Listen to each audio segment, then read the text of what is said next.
Good.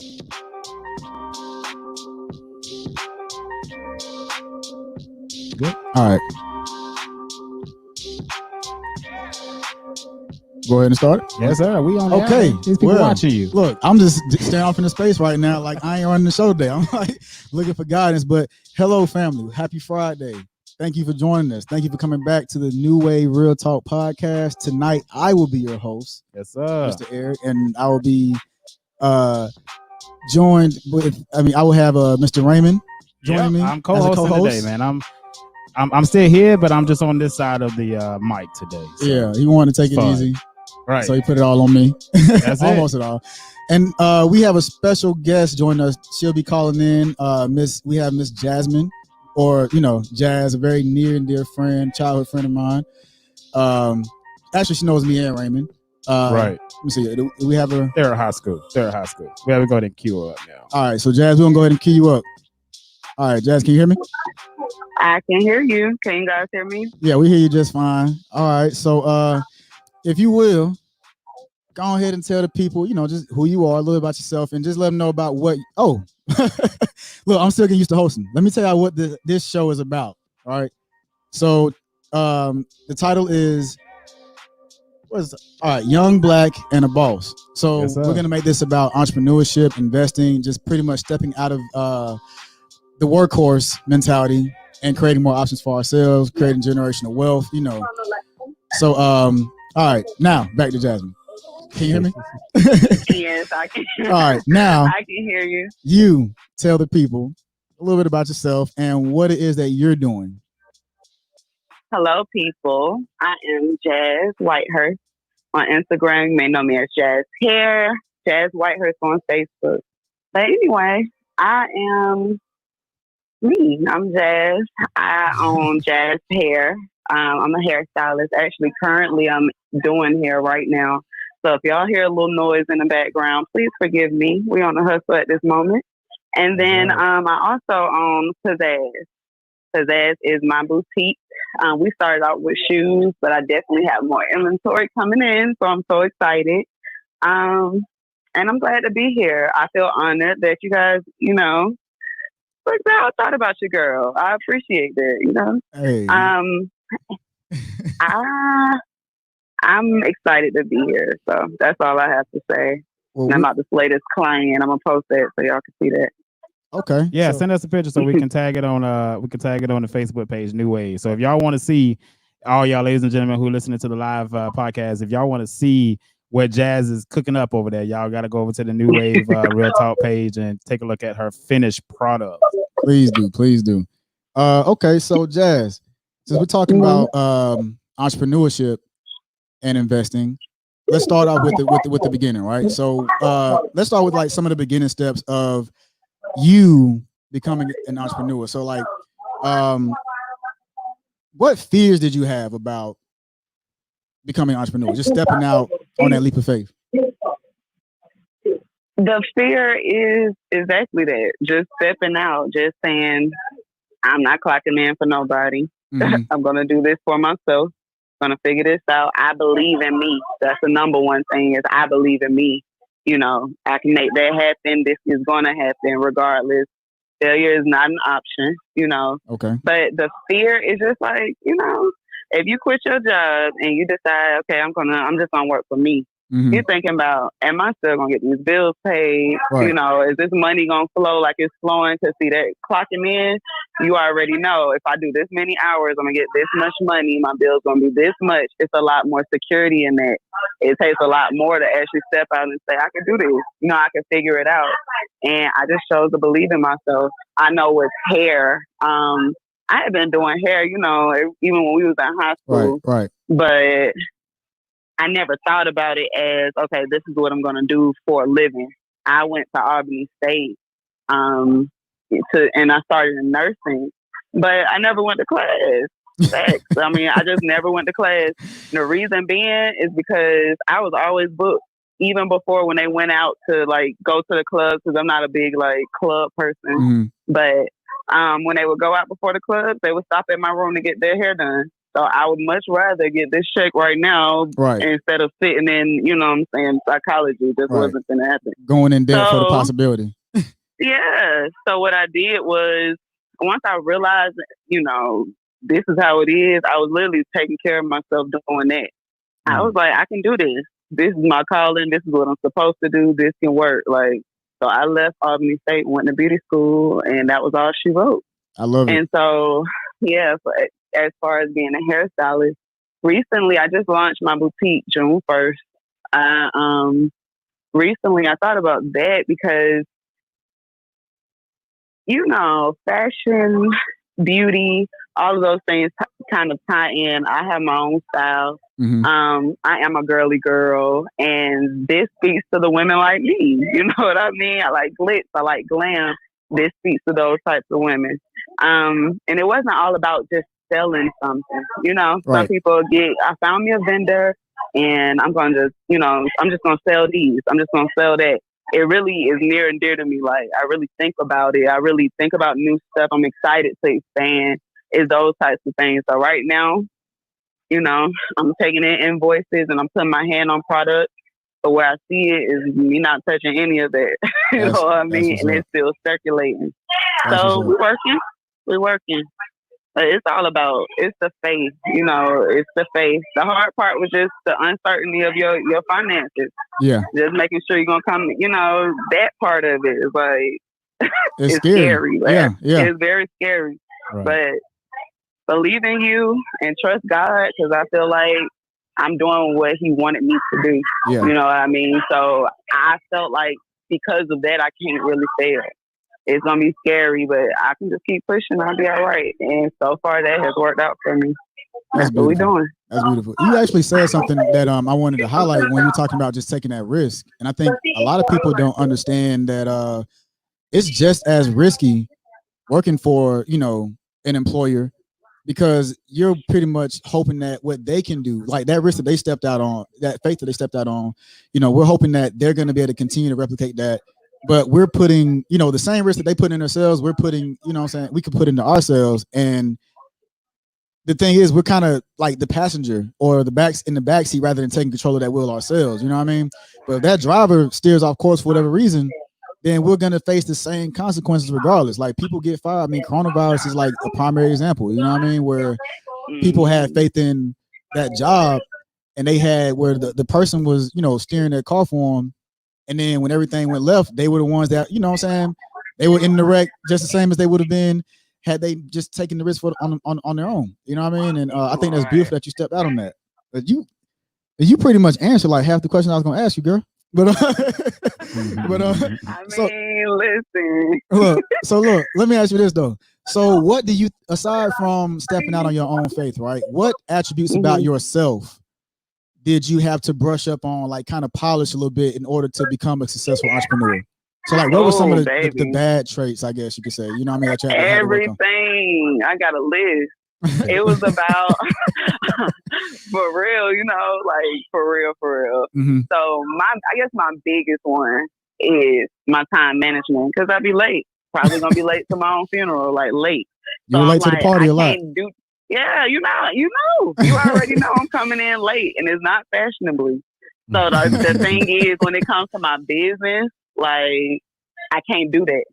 Time is money, and people value their time. And if you come in late, or you don't say, hey, it's at 5 o'clock, this is what we're going to do. And then at 5 o'clock, you're not there. You know, that makes them feel like you don't care about my time, and that it's all about you. Right. And it's not. So people, even if you provide, I feel like, you know I do great hair. Right. But they would book with someone who has better customer service versus someone with a better product, just because customer service is that important. Yeah. So me knowing that was my biggest thing. And I feel like I slip from time to time, but it's definitely a whole lot better because I had to make myself work on it. You know, I made myself work on that one. That's my worst one. Okay. Let's see. Everything else, I'm trying to think. That was my main thing, y'all, for real. The time management as far as the business. I will say I can also say just being a lot more responsible with money. Because the money that you do make from your business, you do have to put that back in there. You do have to map out things. You do have to in order to map out things, you have to have that money in place, or you have to know that revenue is going to be in place to keep that going. So you can't just, I could make money from the boutique, but I can't spend it all. I'm just going to ball out on that. Like, that's not happening, or it's not going to keep running. You literally have to take a portion of that and put that right back into your business until it gets to where it needs to be. So that takes a lot of discipline. Yeah. A lot of discipline. Yeah. But those things is what, that will be what I needed to work on.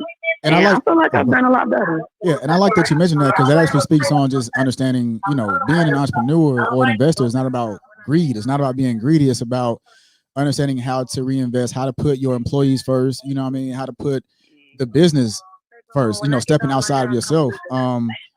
So this is a question. This question is off the cuff.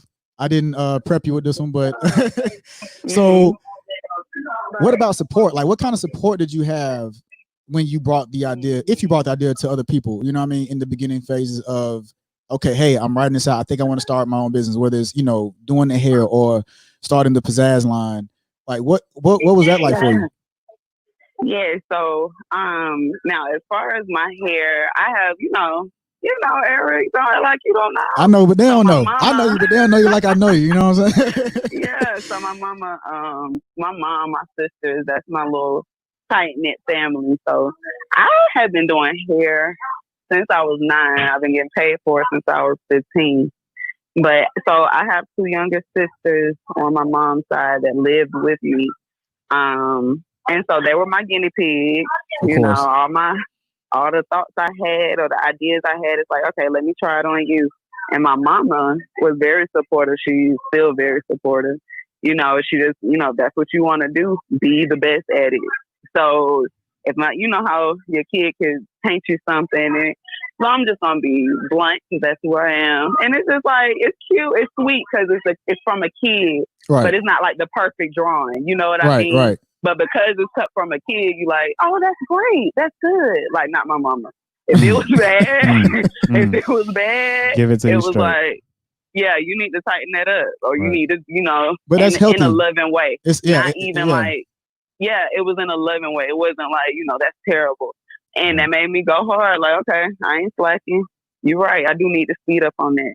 And I did everything that, when she gave me that realness, that's a lot of why I am the person I am.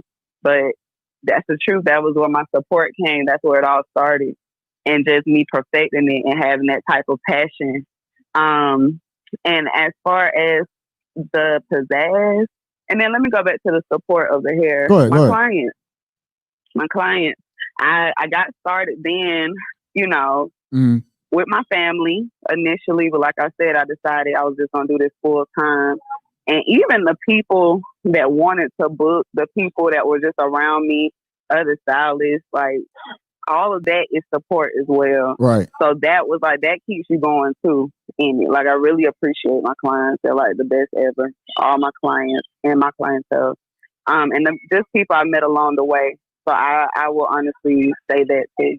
As far as my shoes, the same thing. Same exact thing.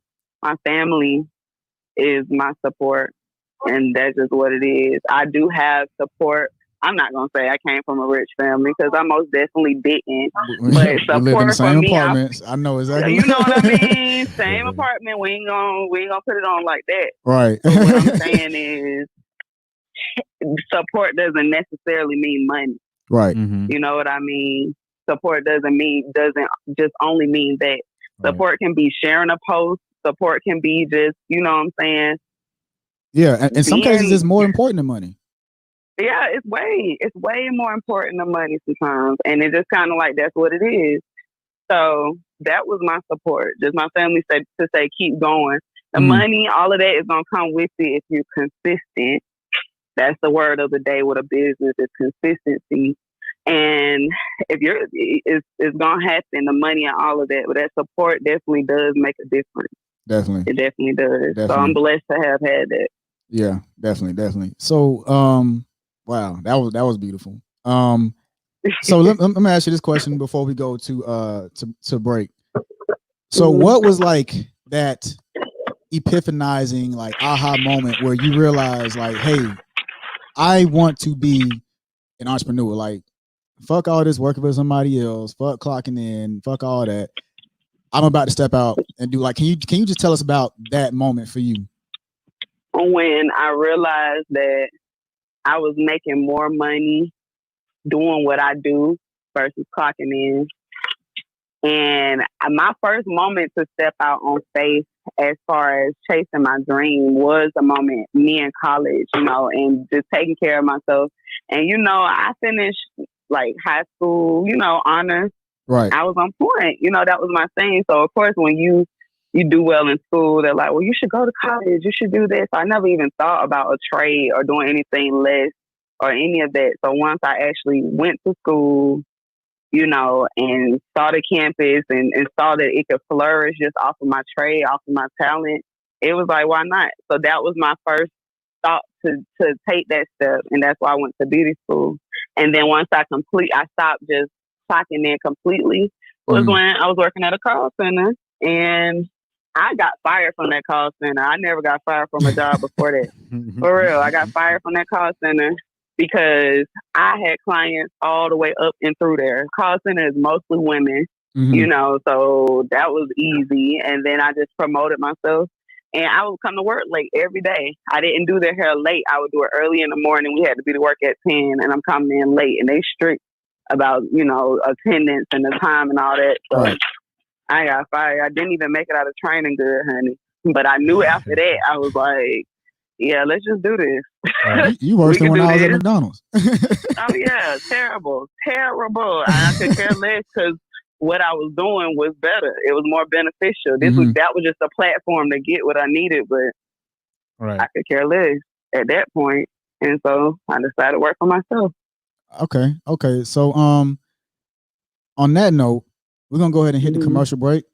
Just because we want to keep you within your time that you've allotted us, that you've graced us with. So, Jazz, if you just hold on for 1 minute, we're gonna go to Yeah. commercial. Hey, you're watching New Wave Real Talk. We'll be back.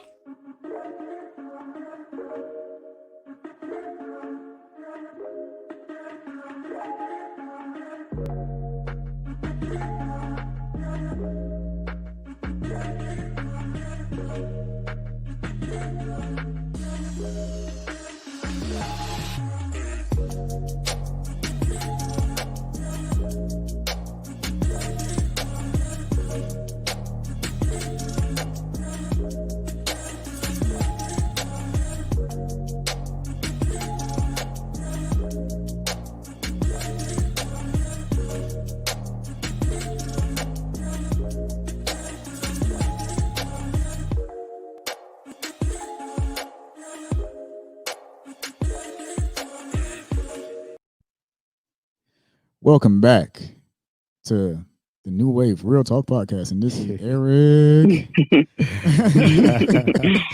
I need to make my voice deeper for that. That boy trying to match. That boy trying to match that energy. Trying to match that energy. Let You're me, doing a good let me, job, let me see. man. Let me see. Welcome back to the New Wave Real Talk Podcast. I've been your host, Eric, and we're going to go back to our guest, Miss Jazz Whitehurst. Hello. All right, so Jazz, next thing I wanted to ask you were like, what are your goals? You've already kind of touched on it as far as saying it's about more than just the money, but what are Mhm. your goals as an entrepreneur? Whether it's solely just the hair, solely just pizzazz, or just a culmination of the two. What are your goals as an entrepreneur right now?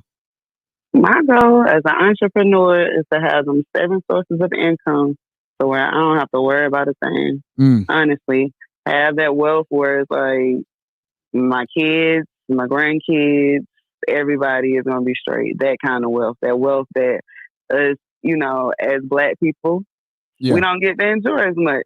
To right. be quite honest, you know what I'm saying? We don't have that head start like our counterparts, and we deserve it. So that's what I'm kind of. If I can do that, I would be happy. I would feel like I fulfill my purpose. I feel like, girl, you did that. that's how I feel. Like, you know. So that's what it is. That's my goal, my ultimate goal as an entrepreneur. I love it. I love it. Yeah. I mean, Yeah. it's definitely it's like there's a difference between somebody who just wants to be rich and somebody who wants to create wealth for Right. more people than themselves. You know what I mean? Absolutely. And I think that you'll see those blessings come in because of that, because you have those motivating factors. I mean, like a lot of us do. You know what I mean? When it's just you okay with the refrigerator being empty. You know what I mean? Every once in a while, whereas you got them kids in the house. You know what I mean? Right. That's not an option. That's not an option. Them little mofos like to eat every day, multiple times a day. Absolutely. You know what I'm saying? So Yeah. making it about more than just yourself, man. So do you have any final thoughts that you'd like to share with us? I mean, this could be anything that's on your heart in regards to just entrepreneurship, investing, the 7 pillars of wealth, like you mentioned. Anything that's on your heart right now before we let you go? Well, I just want to say for everybody that's listening, like, we're doing it. We're out here doing it. Like, I see the growth. I see everybody, selling. I don't care if it is that everybody's selling the same thing or whatever people like to say to discourage you from your dreams. Keep going and stay consistent. And we got this. That's all I have to say. That's what it is. And also, y'all make sure y'all follow that Instagram. Plug it in, girl. Spell it out for him. Yeah, got to.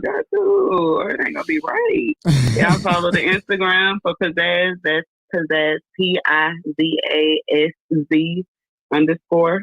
And my hair page, Jazz Hair, JAZZED on Instagram, Jazz Hair as well on Facebook, and Pizzazz, PIZASZ on Facebook as well. Hell yeah. And also, don't forget to send us that picture. Send us that picture of what you're working on now, so we can tag it on. We'll tag it on the New Wave Real Talk Facebook page, and then we'll make sure the folks can find you from there too. Okay, I absolutely will. Thank you so much. Well, Jazz, thank y'all. We have to thank you for giving us this beautiful energy. You know what I mean? We're happy to be graced by such a wonderful Black queen like yourself. Enjoy the rest of your evening. I guess that phone ringing means it's time for us to let you go. Oh my God. But listen, y'all, anytime. This won't be the last time you hear me, guys. So just listen in and keep supporting the New Wave. All right. Well, we appreciate it, Jazz. We will talk to you later. All right. Y'all have a good one. All right, you too. All right. That was dope, man. Yeah. So let me jump in here for a minute. I gotta go ahead. I gotta get a mental check. How you feeling? I'm good. I think, and I wanted you and guys who's watching and listen to the podcast by way of Apple, Spotify, Google Podcasts. I'm Raymond. I'm your co-host today. I am still here. I didn't chime in too much on that first segment because I wanted Eric to do his thing. But yeah, man, Jasmine. She's the truth, guys. I know it was a little loud in the background, but I'm telling you, when y'all go and y'all look at that picture, y'all gonna definitely if ladies, if you're in the Atlanta area, hit her up. So yeah, man. I mean, and that just speaks to the grind. Like let's not let that go unspoken. That like sometimes it takes the 9 to 5 or just a separate grind to get you to that point that you need to be at. You know what I mean? Like there's nothing wrong with saying, okay, I got to clock in for now, or I got to use this money that I'm getting from school, that financial aid refund check or whatever else. Right. I've used student loans to pay off my car. You know what I mean? Like right. I was doing whatever, just I knew the Army was going to pay it back. Like it's all up to you, man. However you can make it happen. You're only limited to your creativity. You know what I mean? Right. Do you want to catch a quick commercial break? I mean, how you feeling? You good? Okay. No, as long as I'm straight. All right, good. Well, I'm here. Well, then how about we do this? So myself and Raymond are investors and business owners. Right. So let's spin this back to you. All right. And let me introduce myself in that way. Yeah. Because a lot of folks don't know much about your boy. So my name is Raymond Riley Jr. Man, I have been an entrepreneur since I graduated high school in 2009. I think my last job on the clock was probably 2011 max, maybe 2010, 2011. So for I'll just say a good 10 years, I have been an entrepreneur. I ain't clocked in. I ain't, traded my time for money as it relates to somebody else signing my check. So that's who I am. I own 2 businesses. I'm a real estate broker. I own my own real estate firm. I'm a car dealer. I own my own car lot. I also own New Wave Real Talk here. Then I also have a Landlord Academy, which is an online course where if you're listening to this and you got rental property and you don't want to have folks manage your property for you anymore, I'm going to teach you how to do it yourself. So that's another business. So I think that's 4 businesses. Yeah. Plus, my boy here is get me on game with the investing. So that'll be 5 stream 5 of sources, income. Yeah. Right. Yeah. So that's me, Eric. All right. So spit game. So with me, like like my boy Raymond was saying, I'm more savvy with the investment side of the game. I was actually fortunate enough to become a partner in the car dealership with Raymond. It's something that he brought to me, and it's like, he knew that I was already thinking that way. So it's like, hey, well, just come on, let's hop on board with it. So I was blessed to have that opportunity. So, I've given him a lot of flowers on that, and that's what, aside from my personal goals, that's what made me, or my personal morals, that's what further motivated me to give the investment side of the game to my boy Raymond, because he is reciprocation at that point. Right. So my investing is it's pretty much all in the stock market, or at least primarily in the stock market. So that's what trading with stocks and options trading. So I pretty much use the options trading to fuel my stock investing, so I can buy into blue chip stocks or ETFs that pay out dividends. So that way you can.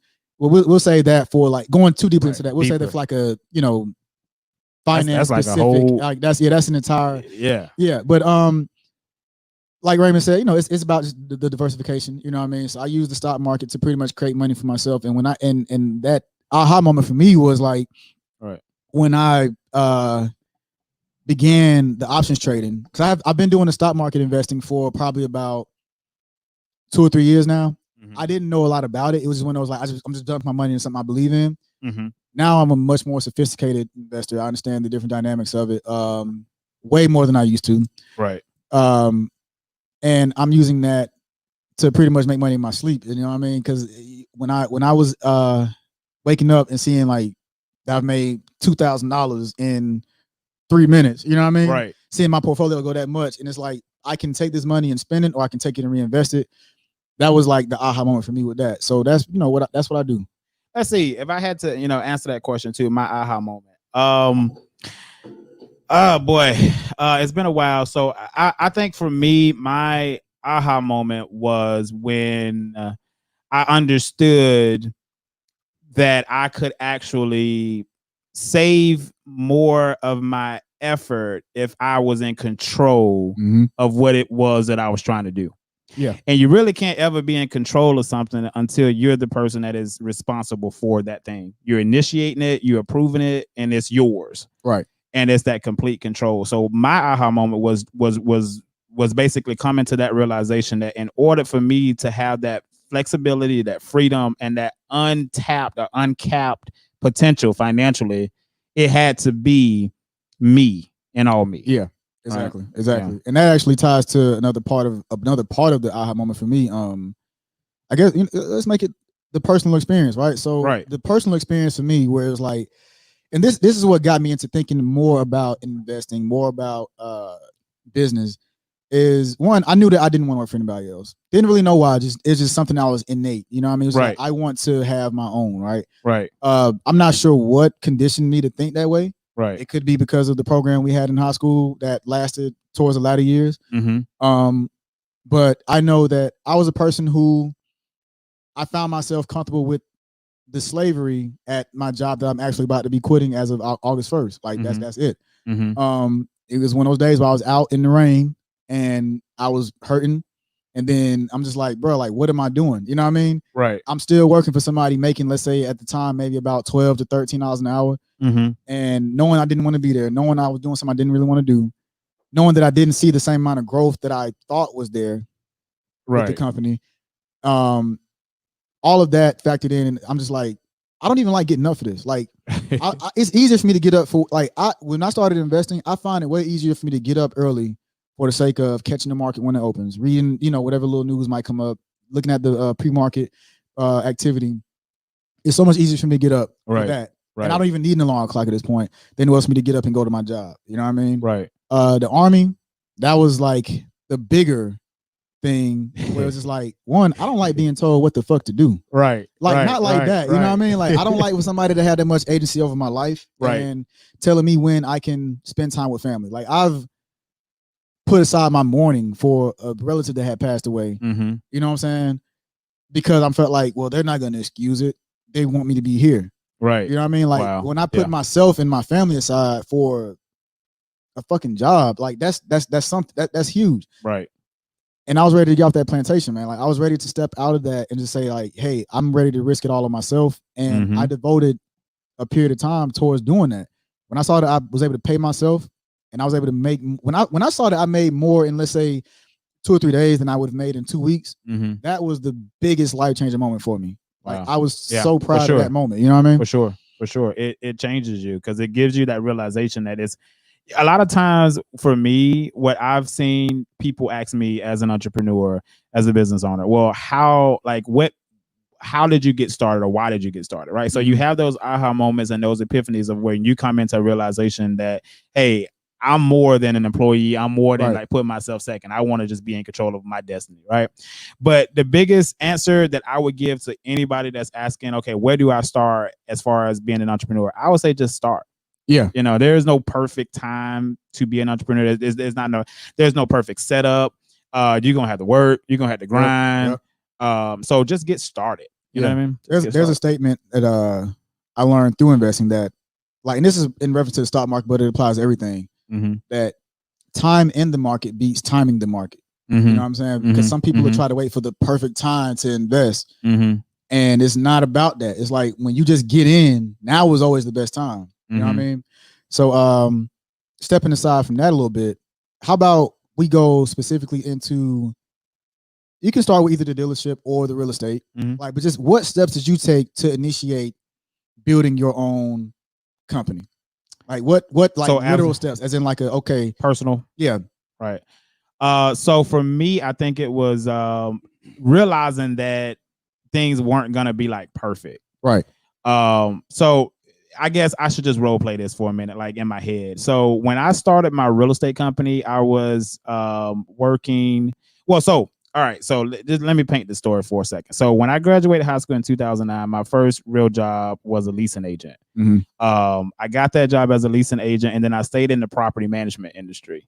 And I like property management, but I was making probably like $12 an hour plus commission. Right. But it introduced me to this new world of real estate. So that intrigued me. But then I started to see the minutia of like a job. Right. Of like having to like go through the unhappy phase. So you're unhappy about the fact that you make this amount of money. Right. And then you are influenced by the people that you got to work around. Right. The bull crap you got to deal with the people. Right. And then the limited growth from that.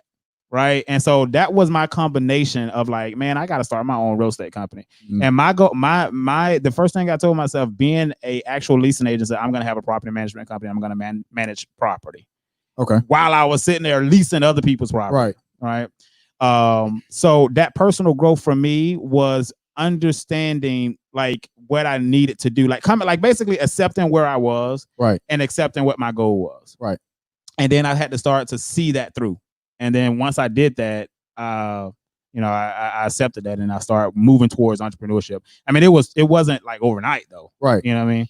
So what was like step one in like starting the real estate business? Right. As far as like the literal, like tangible, I can probably Google this, but right. Just giving like a gist of how so we got started with that. Step one, step zero was actually ground zero. Right. So step zero was like after I came to that realization of what I just explained was okay, well, what do I need to do? Like I like real estate, but how can I get to a point where I'm uncapped? Nobody's like my boss. Right. I'm like my own boss. So then I was like, I need to become a real estate agent. I had never sold a house. My parents, my dad bought a house in 2000 and I want to say I want to say like 2004, 2005. So Mm-hmm. I was like 14, 13, 14, somewhere in there, 13, 14, 15. Yeah. But the process was such an untraditional process, the way he bought his house. It wasn't like through like the way we think of it now, where you get your agent and you do it. Maybe he did, but I was too young to see it. And really even care. And probably, to care and to extent. understand it. Yeah. So from my point of view, and I'm trying to paint the picture for that, is I had a very limited experience of what a real estate agent what it looked like. Yeah. So I was literally going after something that I really didn't understand from experience. I understood it from research, but I didn't understand it from like personal experience. Like my grandmother was a real estate agent for 35 years and I watched my grandmother be, you know what I mean? Right. That wasn't the story. So basically I just Googled, how to freaking get your real estate license, did it. And I passed my real estate exam. So I took my real estate course, I took it online. So I was literally sitting in the property management offices, managing apartments while I was doing my real estate course. Okay. And finished the course, went and took the test, and the rest is history. So, okay. Yeah. And then, but I was self-employed, but I didn't own a business. I still went and worked for a actual brokerage. Got you. And then, so the unhappiness set in again, where it's like, okay, it's all over again, where, you're a 1099, you're an independent contractor, but you don't own the business. Right. You own your business that you create, but somebody else is going to get 30% of it just because you are affiliated with their business. Got you. And so then that's where, okay, I got to get to the broker status. Okay. So, yeah. Okay. So pretty much when I became a real estate agent, I was waiting for 3 years to become a broker. Gotcha. From that point. And it was all just, like we said, just taking that risk on yourself. Right. I guess to answer, how I actually, the initial piece for the investing side of the game. So I had already been putting money into, like, I was that person where it's like, okay, yeah, I knew I wanted to get in the stock market like way before I actually started, because I knew that I didn't want to ask for permission. Like I had been denied enough jobs or whatever else to where it was like, I don't want to have to prove to somebody that I'm good enough when I know I can learn anything. Like I had developed that confidence in myself at a earlier age in adulthood. And it really solidified once I realized what I had done when I went to one of the most difficult schools in the military, mentally difficult at least, to learn a second language. And it was one of the harder languages that they had available. So once that happened and I realized like, okay, I know how to learn, you know what I mean? That boosted my confidence a lot to where it's like, bro, if you put me in any job, I can learn it. You know what I mean? Right. But then at some point, I knew that I just got tired of asking people like, hey, like just see me, like see the potential in me. Cause I wasn't always the most articulate. I wasn't the most, I might've thought deeply, but just being able to put it out vocalize there, that, yeah. you know what I'm saying? It wasn't always a real thing for me. And then knowing that like, even when I did verbalize like my potential or what I had been doing, there was always something else somebody wanted, you know what I mean? Gotcha. And I may or may not have had it. Gotcha. And then by way of experience. Exactly. Whether it was experience, whether it was the look, whether it was the attitude, whatever it was, I was tired of always trying to figure out what could these people want from me. You know what I mean? Right. When I know that I'm capable, it's like just show me. You know what I mean? Right. So when I was deployed to Iraq, that was when I heard about the Robinhood app. And that was because the first thing that kind of discouraged me from investing was, okay, at the time, like you had to pay to make trades or whatever. Right. So I'm like, well, shit, I don't have that much money. Like I can't pay $50 for a trade. You know what I mean? Right. Like whatever. Right. Or $25 per trade. Like I might want to be in and out. Like I didn't, I was still in that, like, below novice level of it. Right. But where things just look so big. Right. Where everything looks so big and so complicated when it's really just a bunch of complex little things that you can further simplify, you know what I'm saying, once you get in it. So once I was in Iraq, I was just, some of the guys that we were with was just talking and they mentioned something about a company and they were talking about trading and it was actually this company called Vivint Solar. And they had just signed a deal with Mercedes because they're a solar power company. They had just did a deal with them to, pretty much incorporate their technology into vehicles because they wanted to make like Mercedes was pursuing vehicles that could take in solar Power energy. themselves. You know what I'm saying? They could power themselves with solar energy or whatever. So I was like, cool, dump money into it. And I saw they was making money. I started dumping my money into it. It was just like, I was only invested in that one company and I was just pouring like check after check into it because I didn't have shit else to spend my money on. I'm in Iraq, you know what I mean? Doing my job every day. It's like, so I'm just saving up, you know what I mean? But it still got me excited. Right. Came home, eventually ended up, pulling out a lot of that money, especially when it started to go down or whatever. I didn't understand the fundamentals of stock market. However, at some point, and I'll say at some point, I always knew that I needed to get back in. You know what I mean? Even when I pulled my money out, blew it, you know what I mean, just on random stuff. Right. I knew that I needed to get back in. I knew I needed to be a participant in this. So I just started putting money into it. And my whole thing was I'd rather go broke investing than to go broke on other bullshit, because I can easily find a reason to spend $100. Right. I can, you know what I'm saying, do that any day, any time. So I was like, okay, well, if I'm gonna go out and spend $100 on just me, I can put $100 in my investment portfolio. And I just started with that, just that little bit at a time, $20, $50, $100. When I got bigger chunks of money, I just put bigger chunks in it. Right. When we were actually talking about our first business venture together, I only had $3,000 in my portfolio. I was going to use that to, you know what I'm saying, be my portion of, the business that we were starting up. And I mean, you've seen what it is today. Right. And it's actually a little bit more in there now from what you last saw. But that's not to brag about, but just at some point I knew that, okay, hey, let me be more serious about this. So I just started looking more into different companies, looking more into what it means to be an investor, understanding fundamental analysis, technical analysis, sentimental analysis, understanding all the, just getting a different grasp of different strategies, and then focusing on one strategy at a time. You know what I mean? And so when people ask me how much did you start out with? So where you're making, 10,000 in a month or some shit like that. It's well, I started with what I had, you know what I mean? Right. And you just got started. And I just kept on building up from there. And then I devoted myself to learning this craft so that it could build other things for me. Right. It's not about just being a trader. It's about being an investor. It's where you can make money, you know what I'm saying, without actually having to research all the damn time. You know what I mean? Right. Yeah. Absolutely, man. It's deep. So I think it's time. Let's catch a break. Let's catch a break. Yeah, let's do that. It's a little warm here. All right, ladies and gentlemen, we'll be right back. Y'all stay tuned. Hey, you're watching New Wave Real Talk. We'll be back.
Welcome back to the New Wave Real Talk Podcast. I've been your host, Eric Marshall, and I'm joined by the great Raymond Riley Jr.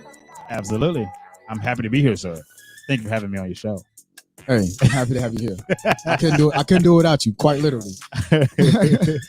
So, something that actually inspired, this conversation actually inspired a thought, and it's kind of heading to the philosophical side of the game or whatever. But just, us talking about just starting from the bottom, starting from, saying nothing.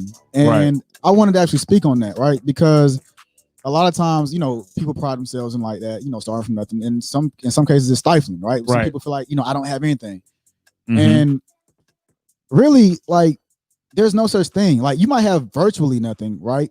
Maybe we can't describe at the time. Even if people talk let's say the Big Bang, right? Or the Big Bang Theory, it may be virtually nothing to us, but there was something there that initiated everything we have today. You know what I'm saying? And that something just isn't described yet. And so I feel with us, we have to look at if we're looking at, starting from the ground up, well, that's probably in some cases the best place to start, because at the ground, that's where you have the soil, and everything comes from the soil. You know what I mean? Everything we have today came from the soil. We came from it.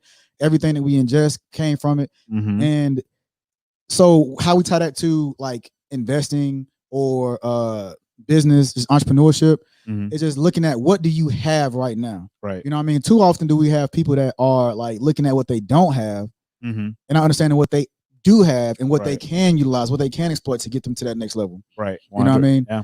And they see the end, and it's like, you know, they're pursuing Oprah. They want to be Oprah. They want to be Elon Musk. They want to be Jeff Bezos. Right. But they don't understand the process or who they need to become. Right. You know what I'm saying? Along the way. Like if you say you want to be the next Elon Musk or somebody, or Neil deGrasse Tyson, well, he's not, well, you know, he has his shows and stuff.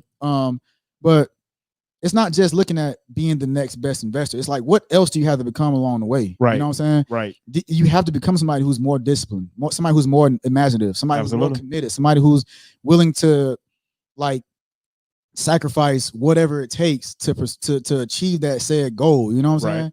And I think that a lot of people kind of see the moments of success and not realizing, like, you're just like how I'm more than just Eric. I'm more than just a father. I'm more than just whatever the fuck else I choose to, you know, identify with at this time.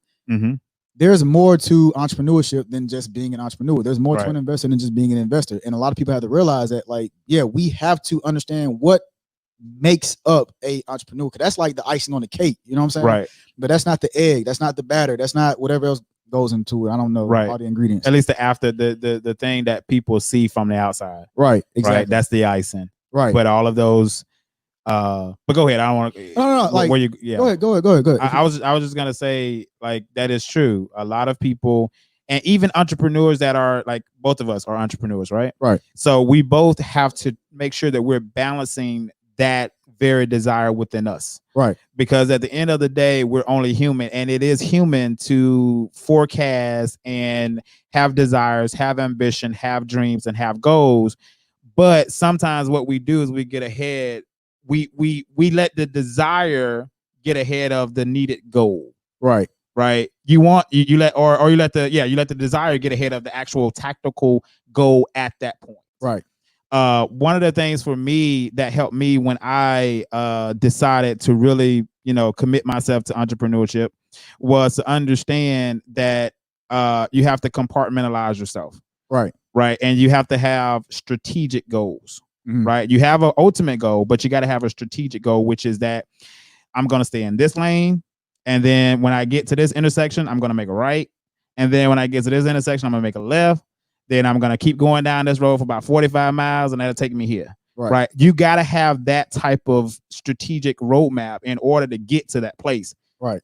Which is that Bentley or that range, or, you know what I mean? Like, without those things, it's just the dream.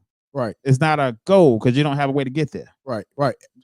You're exactly right. I mean, because, with dreams, we just kind of go to sleep and pop up in a dream. You know what I mean? Whereas a goal is something that you have to work at. And you kind of touched on something that you touched on something that inspired me in a direction that's actually kind of going into the next topic. Okay. So before we go to break, I guess we can just speak on this. It's just that understanding that it's more to it than just money. It's more to it than those arbitrary, trivial things like the cars or the house or the riches. Like that stuff, like anybody can have that. Like anybody can make money. This doesn't make me special because I know how to make my own money versus earning money. You know what I'm saying? Right. It just means that I have other qualities that somebody else may not have acquired yet. They haven't chosen to acquire that yet. Right. Or chosen to acknowledge that it exists. Right. And know how to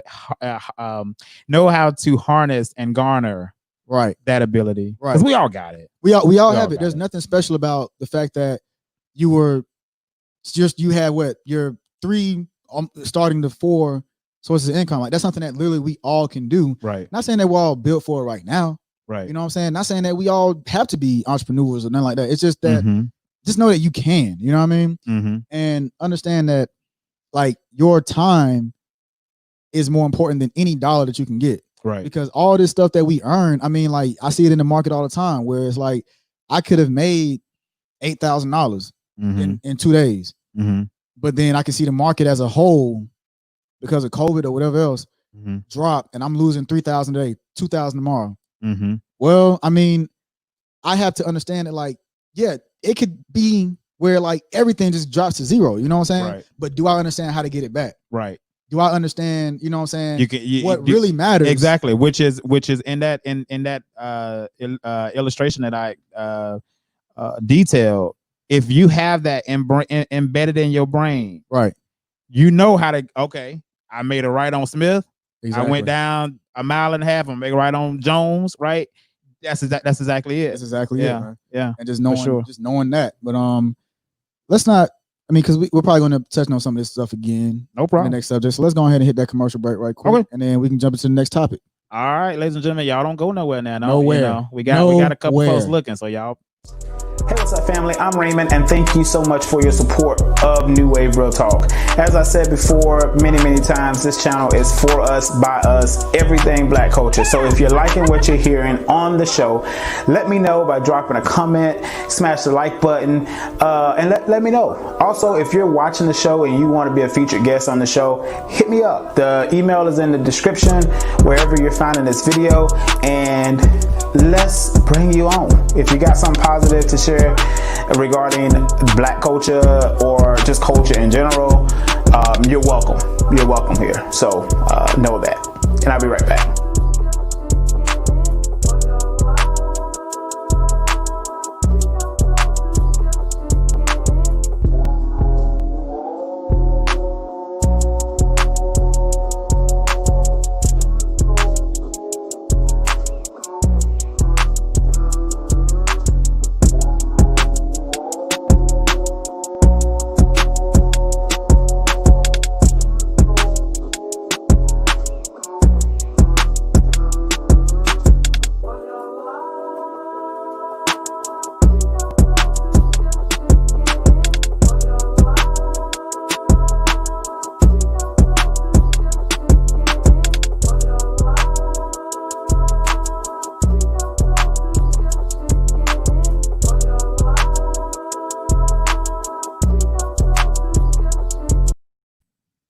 Welcome back from another commercial break. I've been your host, Eric. I'm gonna keep practicing that until we get. I hear right. you. You know I hear you. No problem, man. Practice make perfect. Exactly. So, as we prefaced before the commercial break, just talking about the value of, you know what I'm saying, I mean, having something that's bigger than money when it comes to like what does all this stuff mean, and understanding like that value of time. You know what I mean? Because I think we all mentioned it, myself, you, Jasmine, or Jazz, about like just that time. You know what I mean? So let's talk about that, like just like the value of time versus the value of money. Right. So I'll start with saying that, you know, to me, like money is almost like it's like intrinsically it's valueless to me. However, I understand that it is like probably the most prominent means of the freedom and the most valuable resource I have to help me get time, which is the most valuable. You know what I mean? So where do you stand with that? Like, how do you feel about just the value of time versus money? And you know what I'm saying? Like, how much does money matter to you? Right. All right. So for me, I look at the value of, so I'll answer this two ways. My first answer is I value my time more than my money. Yeah. Okay. And the reason I give that answer is because I feel like if I use my time properly, money is not going to be a problem. Right. So I always look at the time that I spend doing anything. How much did that cost me? So I value the time like a value proposition. Okay. So if I spend an hour, I should be making X, right? So and not putting the emphasis on, okay, I need to make this, because then if you put an emphasis on, I need to make $100,000, if that take you 10 years, are you willing to give 10 years of your life just to make $100,000? Right. But if I tell you that I'm gonna spend, 1 year making as much money as I can make, which answer would you choose? Right. You're gonna go with the most money you can make, right? So that's how I choose to look at the time versus money. But I also do believe that money itself is society creates such a stigma when it comes to money. Yeah. And they create such a unobtainable condemnation around money to like where as a black kid growing up in the hood, and I tell you, man, listen, I feel like I'm I know where you're about to go. right. I'm gonna make, I'm gonna make $100,000 this year. Mhm. If you tell that to an average black person in the hood, they're gonna look at, okay, really? You're gonna make $100,000 in a year? Yeah. And so I think people put such a condemnation on the value of money, like a misunderstanding of how hard it is to make. It's really not hard to make money. Right. Once you understand the roadmap in how you make that money. Right. Because it's just a duplication of the things that work. Right. Yeah. And actually, so I guess I was wrong. I didn't know where you were going with that. I was thinking something else. Because like, so I know for me growing up, I remember being in a place where like being poor, right? Mhm. Being like almost in an pretty much in an underclass, you know what I'm saying? Mhm.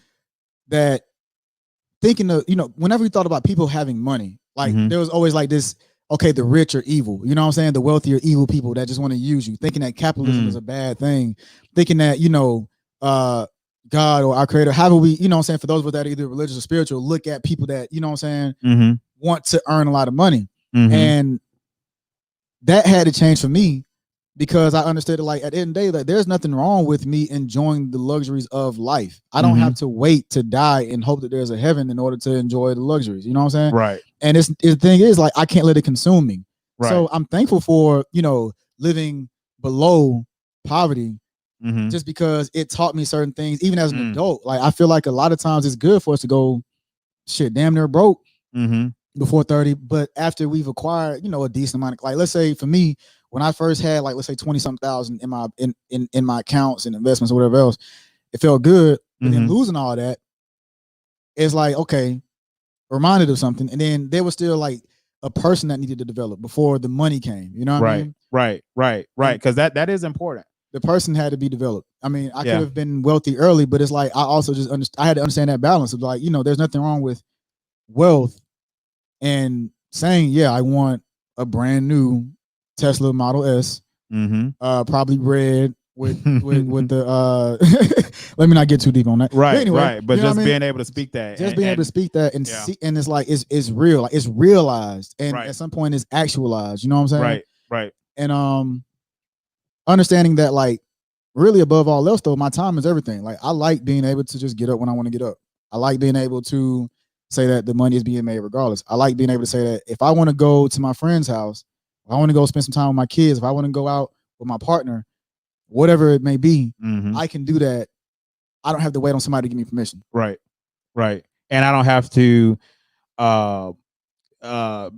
be able to sit here and check my bank account and see like, okay, am I going to be able to squeeze this out? Like that, to me, I think that is more valuable. I know we're talking about time, but I just want to throw this out there, which is, I think that once you have reached a level to where, at least my ultimate goal, because I don't think I talked about my entrepreneurship goals, but I think when you reach a level to where you can just walk into a place or walk into an establishment or walk to a property and say, I like that. I'll buy it. Right. Like, I feel like that is the ultimate goal that everybody should seek. Yeah. And that shouldn't equate to a certain number. Right. Right. It's just having that financial freedom to where if you want it, I can get it. Yeah, I mean, because my thing is, I want a modest lifestyle. Like, yeah, I would like to have. I want, like, my goal is like, okay, I want to have the family estate, right, where it's like me, my grandmother, my kids, my mother. You know what I'm saying? My siblings. We can all live in this house, and there's space for all of us. But there's also like just the common areas. I also want a loft just for me. You know what I'm saying? Just to have that, because that's something I always wanted. I don't see nothing wrong with that. Right. But like, there's absolutely if you want it, man. When you spoke on that whole time thing, like one of the things that made me realize the value of time is, one, aside from that, I micromanage my minutes like a motherfucker, and I also, I mean, granted, I am getting better with my procrastination. But sometimes I feel like it's just like my spirit telling me to just take it easy. You know what I mean? Right. I'm always conscious of how much time this thing is taking. You know what I mean? And when you spoke on just knowing how much time you devoted to this and like what the value of that time, like even when it comes to the money, if I'm going out on a date and I spend, let's say, $30 on this date, if I'm making $15 an hour, I just spent 2 hours to make that. You know what I'm saying? And $30 for a date, really, that's mostly just for you. That ain't for you and the girl. You know what I mean? Like, if I'm spending $60, and I'm making $15 an hour. It took me 4 hours to make the money to cover this date that I'm gonna be done with in a matter of like no more than 2, maybe 2. You know what I mean? Right. The meal itself cost me 4 hours of labor. Right. And imagine that. Yeah. When you start breaking stuff down like that, man, I think that'll give you that shift for real. Yeah. Like if you really start to break it down like that, that'll definitely break through the consumer mentality. Right. Yeah. And I also feel like there's no dollar that's worth. Let me say this: unhealthy stress. No dollar is worth the unhealthy stress. Like, we have stress. Like, okay, you can build your body to create a better body. You can, you know what I'm saying, build your mind to create a better mind by challenging yourself in different ways. And you can call that, stress under that umbrella of such.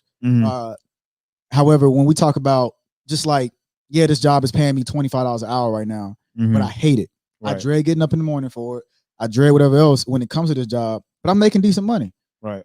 To me, it's still not worth it. I would much rather, like, for me, I never worked full time because it's like, I could make more money. I could get things that matter more to other people than they matter to me, like having, a house or having a brand new car. Because I've been driving the same car for like 10 years now.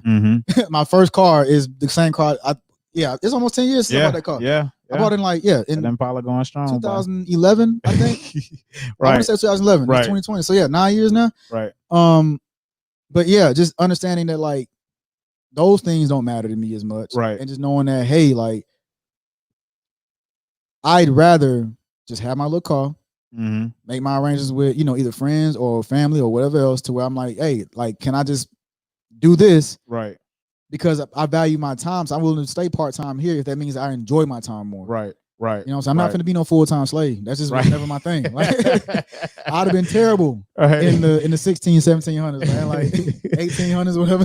Ain't gonna be no full-time slave. I would have been terrible. Right. Yeah, I think that's you gotta look at it that way, man. Yeah, sure. man. So since we're talking about time, like, what would you consider to be like a waste of time? Waste of time. Anything really that's not prospering me in a way to meet my financial objectives, right? Okay. So spending your time doesn't always necessarily equate money, right? Because I think the most value here's my level of priority when I think of the way I value things, my core values. So time, knowledge, money. Because I feel like if you look at it from that perspective, if you use your time right, if you got the knowledge, it will give you the money. It will always give you money. Right? Yeah. So a waste of time for me is doing something where I'm not outside of leisure, because I do feel like we all got to have a life of, you got to have some type of leisure. Right. You shouldn't be a robot to where you're just only consumed with reaching an objective. Like you got to be able to unwind. But outside of that, I think that if it's not benefiting me either, in my knowledge or actually giving me money in exchange for it, then I think it's a waste of time. Okay. Yeah. And actually agree with like the vast majority of what you said on that. You know what I mean? For me, it's pretty similar that, like, for me, the waste of time is anything that's not gonna either give me pleasure or give me progress. You know what I'm saying? If it's not gonna give me pleasure or progress, then I don't really care. It's like I will not argue with somebody. Right. Like, I just don't, because I feel like my energy is seemingly infinite at times. However, like, you can burn yourself out. You know what I'm saying? Right. And it's a matter of, like, when you wake up in the morning, you have a limited amount of energy for that day. Your allotment is what it is for that day. And there are dietary things or whatever else that go into, how much you have. But, like, I'm not about to sit up here and devote 2 hours in a fucking Facebook debate with somebody who I will, you know what I'm saying? Right. Who's not educating me. They just want to defeat my argument. And one of the things I will say too, I throw this out since we're talking about time. If you become an entrepreneur, you have to understand that every business venture, every opportunity may not remain an opportunity. Right. That opportunity may go away. It may change. You may grow to a different level. I mean, because I'm kind of there when it comes to my property management company. Right. Because I see myself as more valuable. So like the more you, the more you change your level of expectation, the higher your value go up on your time. Yep. At least it should be. Yeah. Right. And so when your time starts to become more valuable, the same, you shouldn't be doing the same task. Right. Because then it's counterproductive. So I mean, that value on time, it reflects in dollars. It reflects and my thing is, all right, I want to create whatever means necessary to make it where, like, if I want to homeschool my kids, cool, I can. Mm-hmm. If I want to go on vacation, cool, I can. I just want to. It's like a lot of people spend more time devoted to somebody else's goal, somebody else's dream, somebody else's aspiration. Man, that's it. Than they do with everything else that matters. You know what I'm Right. saying? Because that is theirs. like there is like, I know, like, let's say in songs and stuff, people talk about, like, you know, the best things in life for free don't really apply to me or whatever, because they think about money all the time. But it's like, no, the things that you have for free are the most valuable things. And when you're equating everything to $1, or when you're just saying that I'm going to devote my life to $1, like, you miss out on the things that are free that matter most. You only get one mother, right? Like one blood mother, regardless of the relationship, you know. And I'm just saying it as a general, you know what I'm saying? Because it could be any other person. You only get the kids that you have are free. The air that you breathe is free. The mind that you have is free. Everything that was given you for free, if we took it away, you understand the value. If I took away, because we're all like about 2 minutes from death. Every time we take a breath, we get about another 2-3 more minutes. You know what I'm saying? Of life right now. If I took your breath away, you will understand the value of breath. Right. You know what I'm saying? You will understand the value of air. Whereas, like, a lot of people think that, yeah, if it's not tied to a bag, like, fuck a bag, fuck a house, fuck all that. Like, what is that gonna do for you? Right.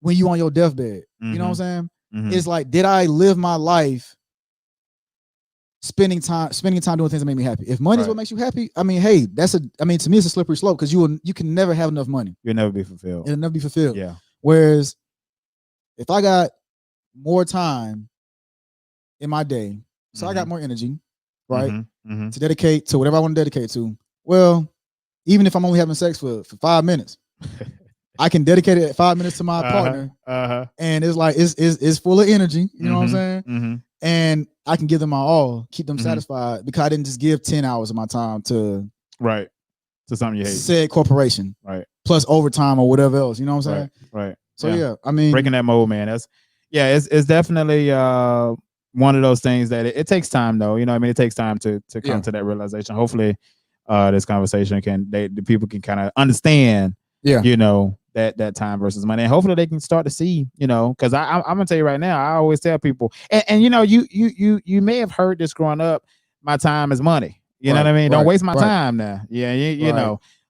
So some people get more offended about you wasting their time than it is you playing with their money, because you can always get money, but you can never get more time. Never. I mean, so since let's actually go into money, right? Because let's go at it. Because I feel like money is, while, you know, I feel like it's, you know, essentially fiat, you know what I mean? It's still of some sort of like literal value, right? It does, especially if you live in the United States. So something that I think that is not taught enough, and this is, you know, especially making this relevant for Black people, right? We're not taught financial literacy, right? We're not taught financial literacy at the young ages. We're not taught about, you know, how to use credit, how how bankruptcy isn't just this fucking like sin, you know what I mean? How to, like in the book Rich Dad Poor Dad that we spoke about. Right. Ladies and gentlemen, too, let's plug that. Let's plug that. You know, like Robert Kiyosaki, like we're not getting promo for this. You know, so we're not getting advertising sponsorship for this. But that book, I mean, that was probably one of the easiest reads. I've never finished a book as quick as I finished that one. Now I'm gonna tell you, Eric is a different breed. That book is long as shit. So let me tell you something. Go to audiobooks. Like I'm gonna be honest with you. I had to teach myself how to read. Go to audiobooks.com. Download that audiobook. It's about 5 hours, 4 or 5 hours, and it's a very nice pace, very nice tone, very nice tenor. It is monologue. I mean, it's reading, but I'm telling you, man, Rich Dad Poor Dad.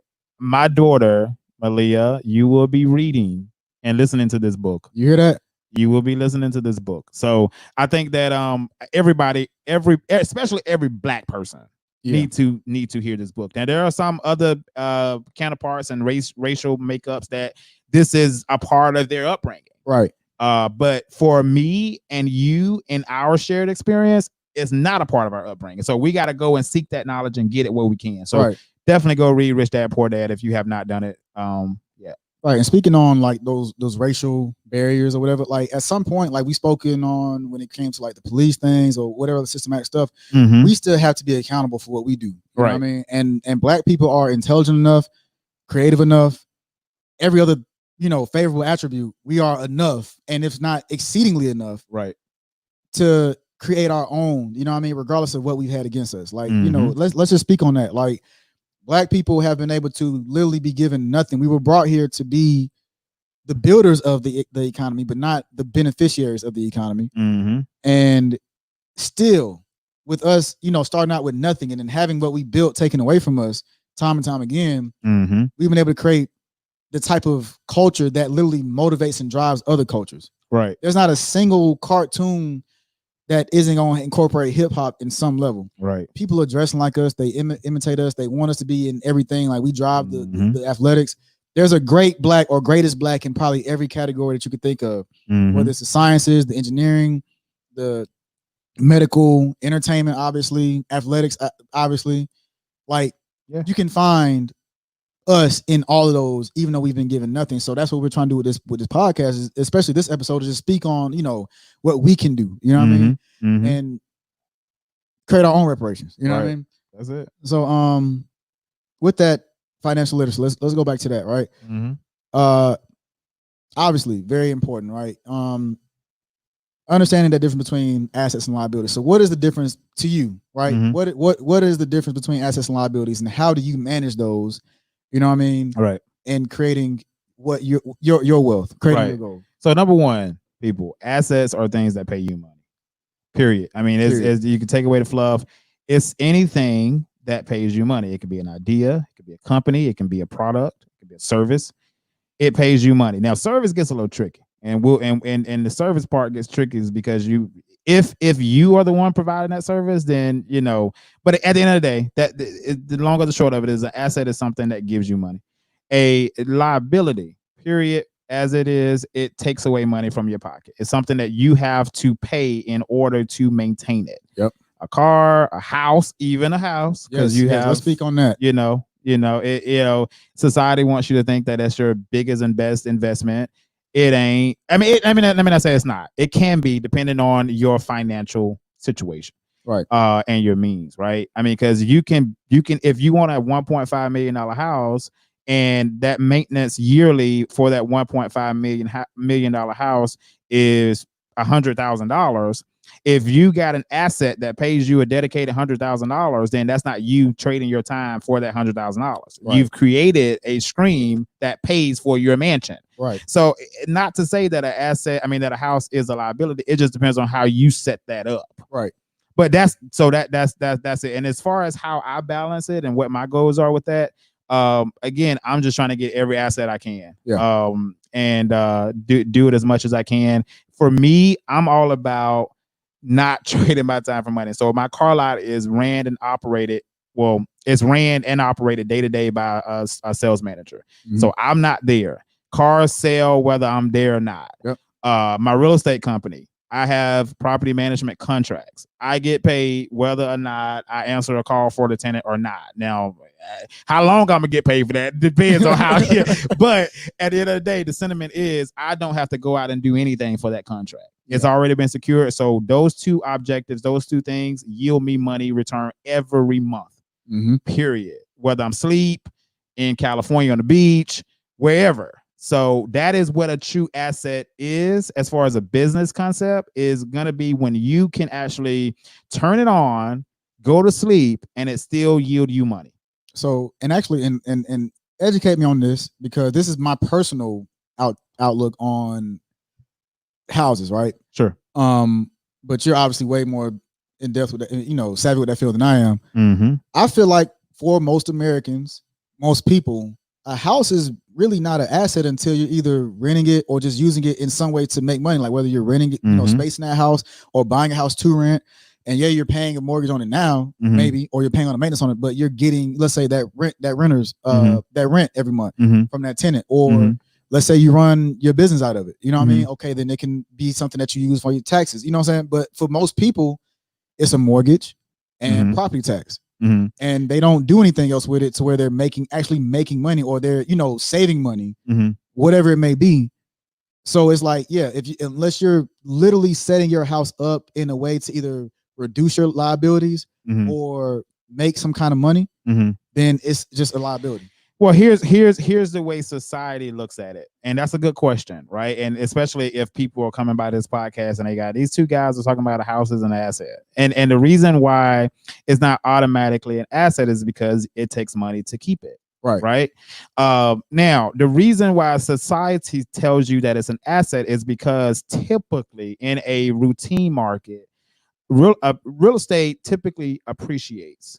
Right. And so that is the thinking about the asset aspect, is the promise or the premise that it will appreciate. But there is no guarantee that your house will appreciate.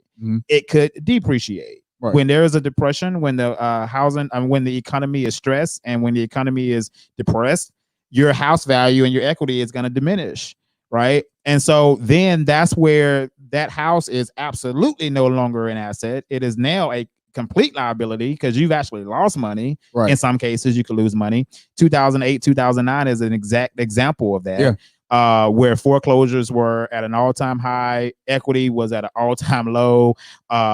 But if you was a shark in 2007, 6, 7, 8, you made millions of dollars because you were able to cash flow through other people's pain. But so that is, society tells you it's an asset because under the hopes that it will appreciate.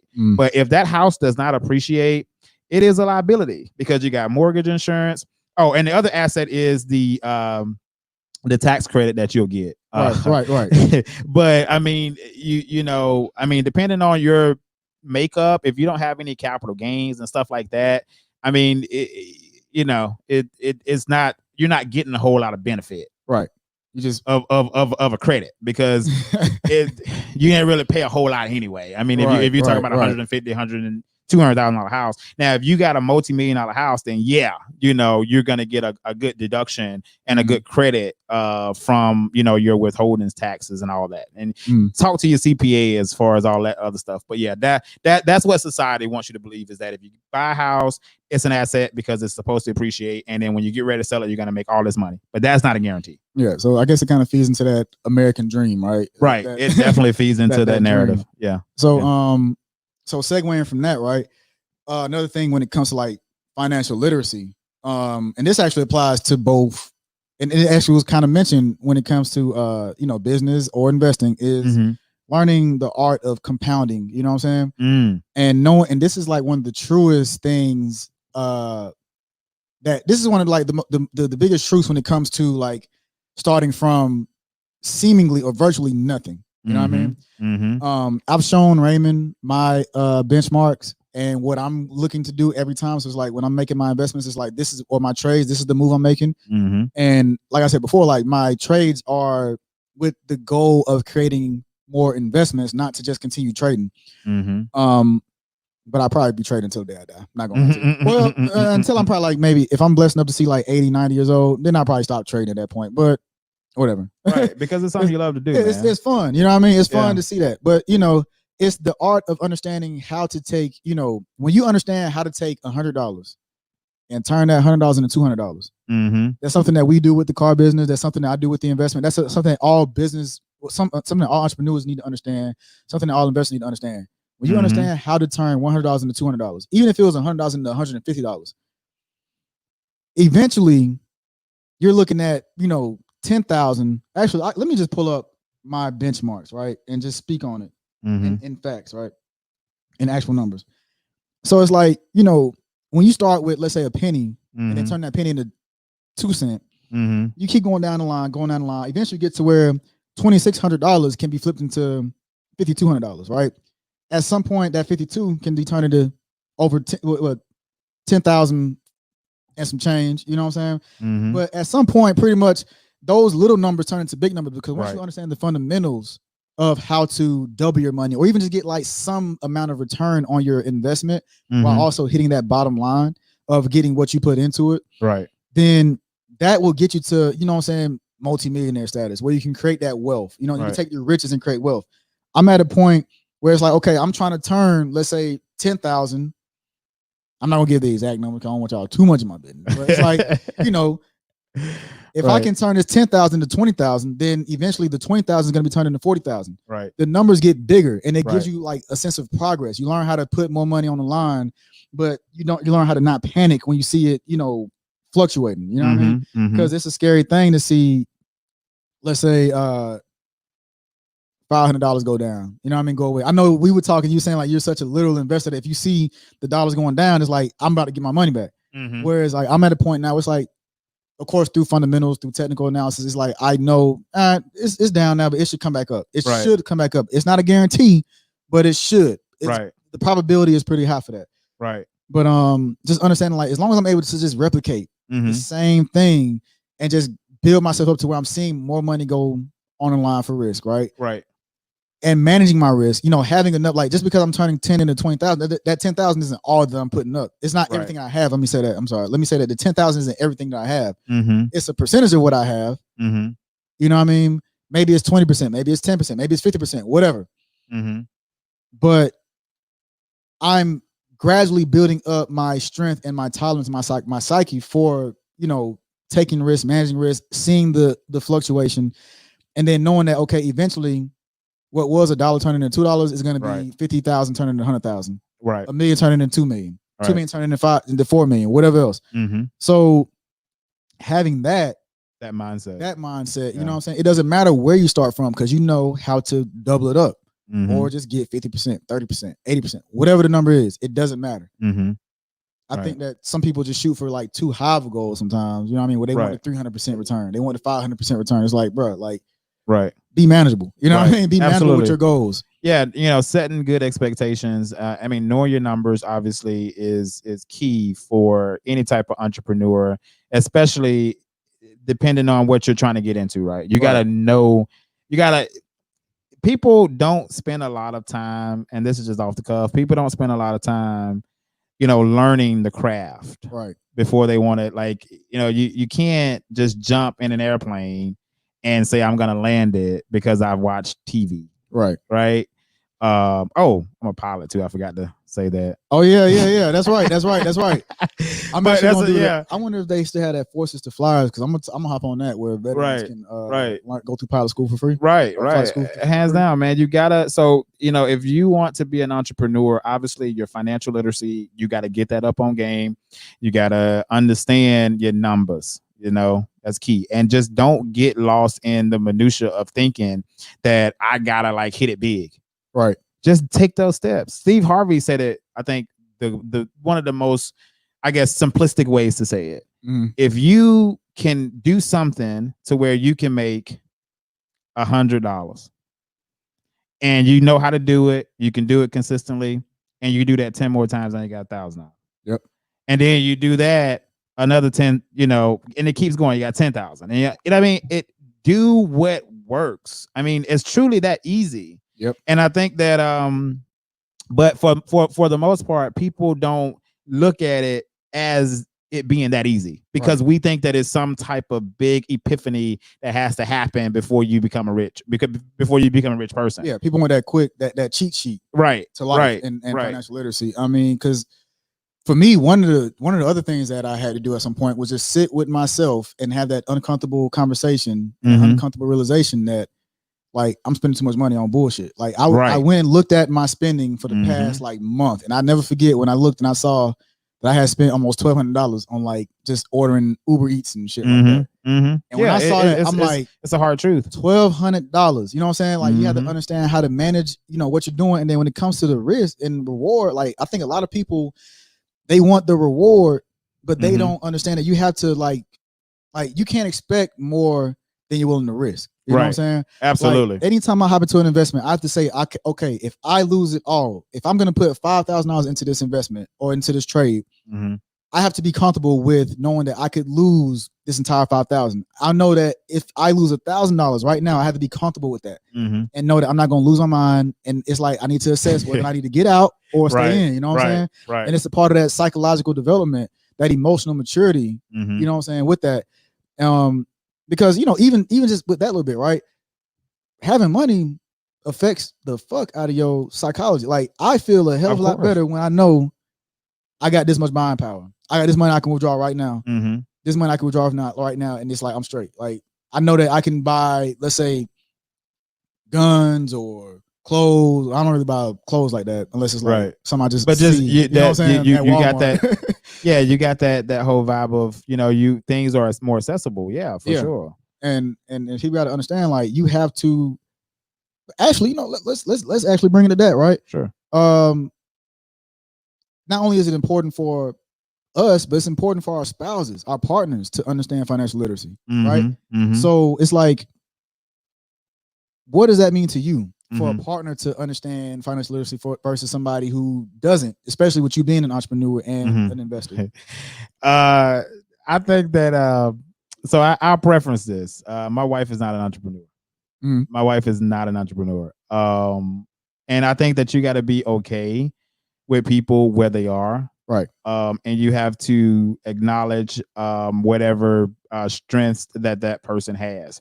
So, but financial literacy, yes, they got to have an aptitude to understand how to deal with money and Yes. understand that, it's not a flowing faucet in a way of where we just need to just, be going crazy with money. Right. Although I'm a firm believer that I'm 29 years old and I've truly gotten to a place where I don't wake up ever wondering where I'm going to get money from. And I think that's one of the most freedom That's beautiful minded things. Yeah. Because again, I'm just so convinced that if you know how to, it's just like the Bible, you teach a man how to fish Yep. and you ain't got to worry about him going hungry. Yep. And it's the same thing about wealth and about money. If you know how to make money, you ain't got to worry about it. Never. You know how to hustle. So I do got to have, that, I want my wife to always understand that, it ain't free flowing, but I mean, I can go get some more, but, but you know what I mean? Like, but yeah, I think as far as them being an entrepreneur, it's okay, but I think they should understand the importance of financial literacy, and it has to be their effort and their desire to want to learn more, because, you can't make people do anything. I think I'm a firm. I've been through that with my wife. I'm not saying I'm trying to make her do anything, but I'm an entrepreneur, right? So and people in general, we typically project what we are onto other people. Right. We have to learn how to mitigate that. Exactly. And be like, hey, that ain't your thing. Right. And be okay with that. Right. Because if you don't, then it could cause some problems. Yeah, I mean it will. You know what I mean? Because you're forcing somebody, you're forcing them into the pool and they're not ready. You know what I mean? And the water cold, they don't know how to swim yet. Right. And I agree 100% with what you're saying. Mm-hmm. I think that financial literacy is not so much just you need to be an entrepreneur, mm-hmm. but you need to just be able to understand the importance of it, and also understand, with me being an entrepreneur or an investor or both, mm-hmm. that there are certain things that are required of me in order to maintain this. Right. I cannot live my life the same way as the average person. I'm gonna have to dedicate.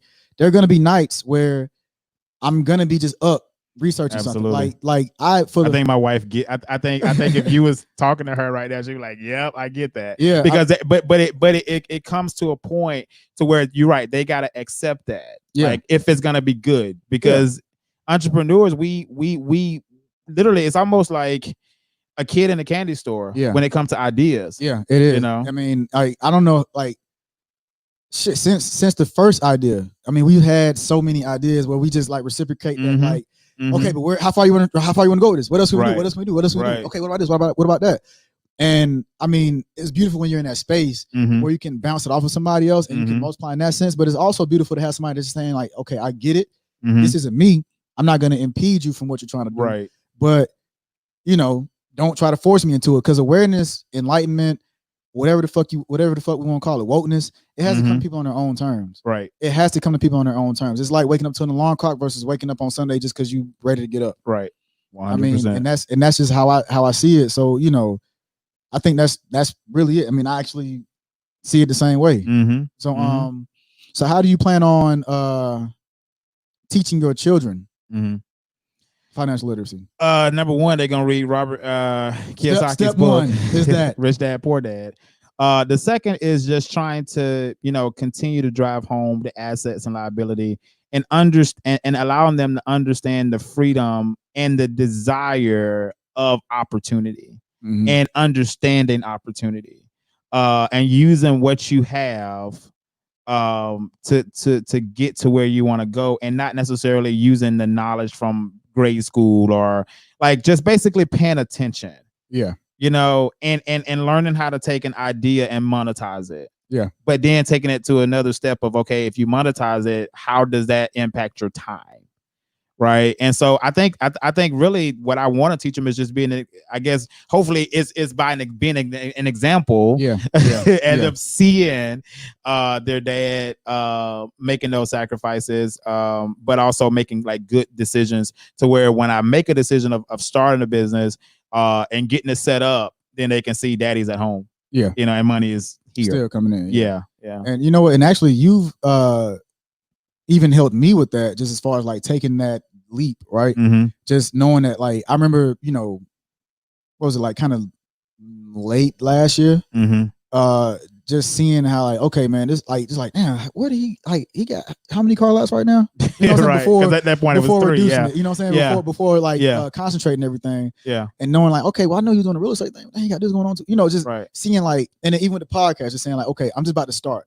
Right. And that's it, man. I promise you, I live by the mantra of just start. Because I feel like once you start, things will work itself out. Yeah. But but it's natural. It is natural. And I've shared this with you. It is natural to second guess yourself. It's natural to question, well, am I doing it right? Or, what can I improve on? Those are human traits and they're okay. Yeah. Just keep going. Yeah. Cause I mean, even with like me doing the investment thing, and like when I first brought it to you guys, like lay out, investing 101, you know what I'm saying? And then talking about stock markets, talk about trading stocks, talk about options trading. I still left that thinking like, did I do enough? Right. You know what I'm saying? Like, I didn't want to try to give information overload, which can be very stifling in itself. I wanted to, give good quality information, but do a lot of seed planning, give a lot of roadmaps to like, okay, or just one solid roadmap to like, hey, this is where you guys should start. Right.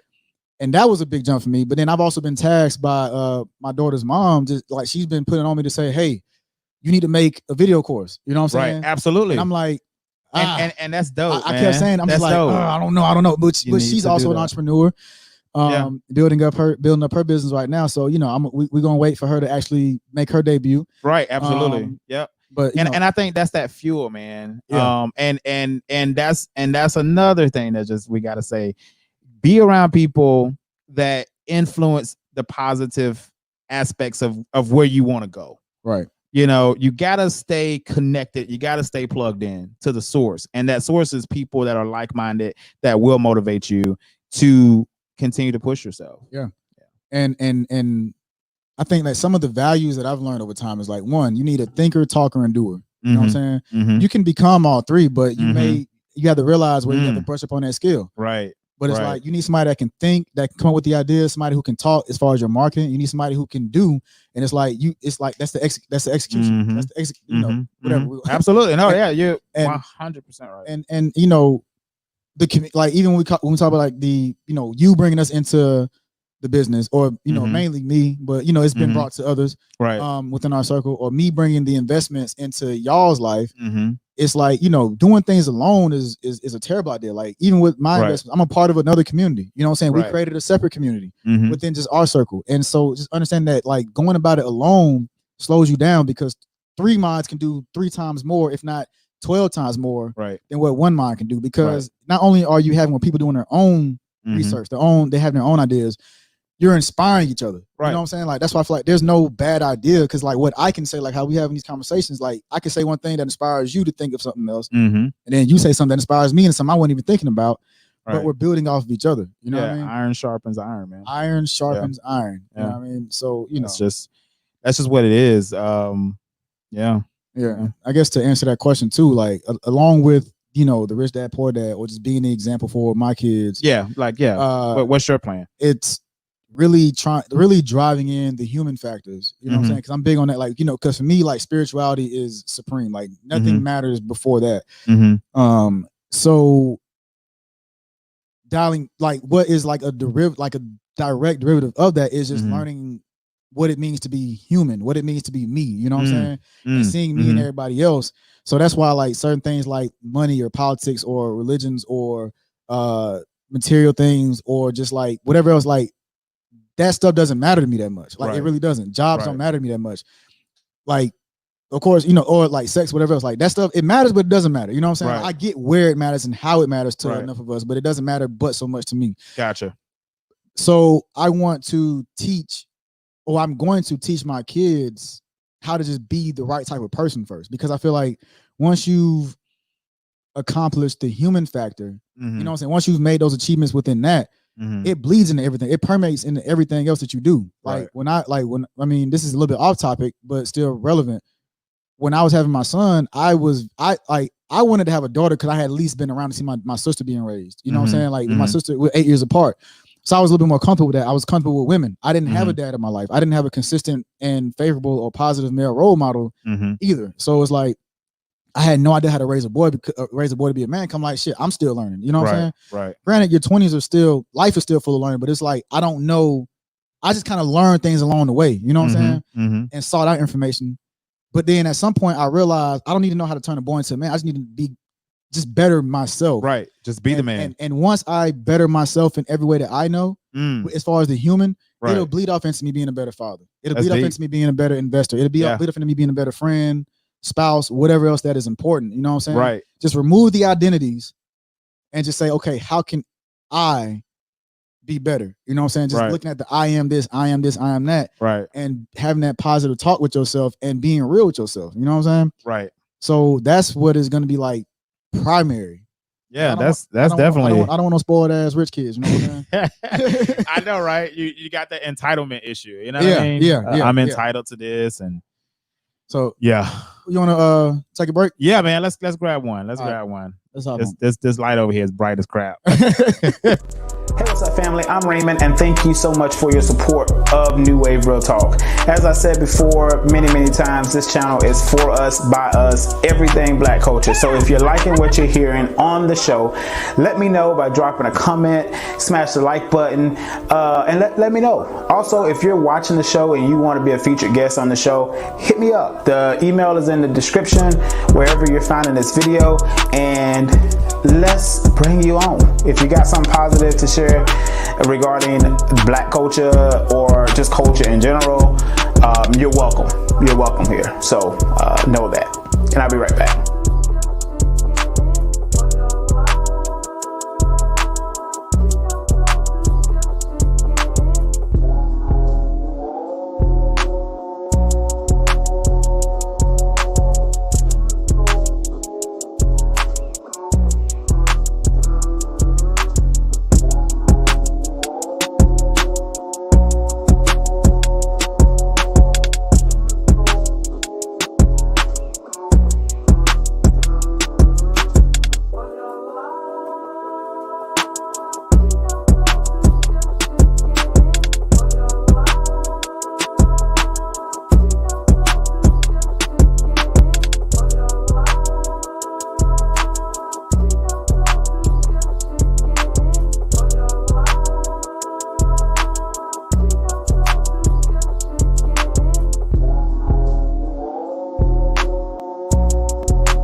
Welcome back to the New Wave Real Talk podcast. So let's go and hop into this next Is topic. that what I do or something? Do you feel like that's what I be doing? Well, actually, I think yours is more like, all right, ladies and gentlemen, welcome back to the New Wave Real Talk podcast. I'm your host, Raymond. I think you're listening to New Wave Real Talk. And you're listening to New Wave Real Talk podcast. Oh, man. I'm just having fun with it, though. That's really it. You know what I mean? Friday night chilling, man. Right. That's what it's all about. Okay, so with this next, let's hop to the next topic, right? So hindsight, right? Ugh. A lot of times we say, you know what I mean, if I knew then what I know now, right, then my life would be so much different. Shoulda, woulda, couldas. Shoulda, woulda, couldas, man. Yeah. I think basically for me, my feelings on, what I know now versus what I know now versus what I knew then, right? Or if you knew what you know now, then. There you go. Help me out. There you go. Yeah. All right. So I think I would have not stressed as much. Yeah. I think I would have been a lot more free thinking. Yeah. And a lot more kind of expecting like a natural evolution of it versus worrying about okay, man, how I'm gonna pay this, or how I'm gonna do this, how I'm gonna do this. Right. When you're able to just sit back and know that it is all obtainable, only thing you Right. got to do is just see the opportunities, Right. and seize on those opportunities, Yeah. and just do that over and over and over again. You're good. Like if I would have known that, my youth, growing up into adulthood would have been a lot easier. And I think, for me, truly though, my credit would have been like better. That part. Right, my credit That would part. not. My credit would have been one of those things that, like, truly, and this is outside, and this ties into entrepreneurship too, because most of your entrepreneurs have the worst credit in the world. Yeah. Like, because the management, at least the new beginners of entrepreneurs, right? After you've been in the game and you've beat the odds at 5 years and 6 years and 7 years of being an entrepreneur, you start to balance your focus away from, building your business. Right. And now you're actually Like managing, refining, managing, and making it better, scaling up. You're in those aspects of your phase of entrepreneurship. But yeah, that's mine. What's yours? I would say, because I'm a person that believes that I'm okay with who I am now, because of, and I like where I'm going. So I feel like the past is what helped me to get there. I would say the only thing I would change about it, if I could, would be just understanding that sureness within myself. You know what I'm saying? Understanding, because I've always been a thinker and a reflective person, even as a child. You know what I mean? And it's something that, asking those big questions drove it fueled like the anxiety issues I used to have. You know what I'm saying? Where I was having panic attacks and whatnot. However, as I progressed into my adulthood and just continued to learn and just research things, and just just kind of fine tune my vision towards that internal growth.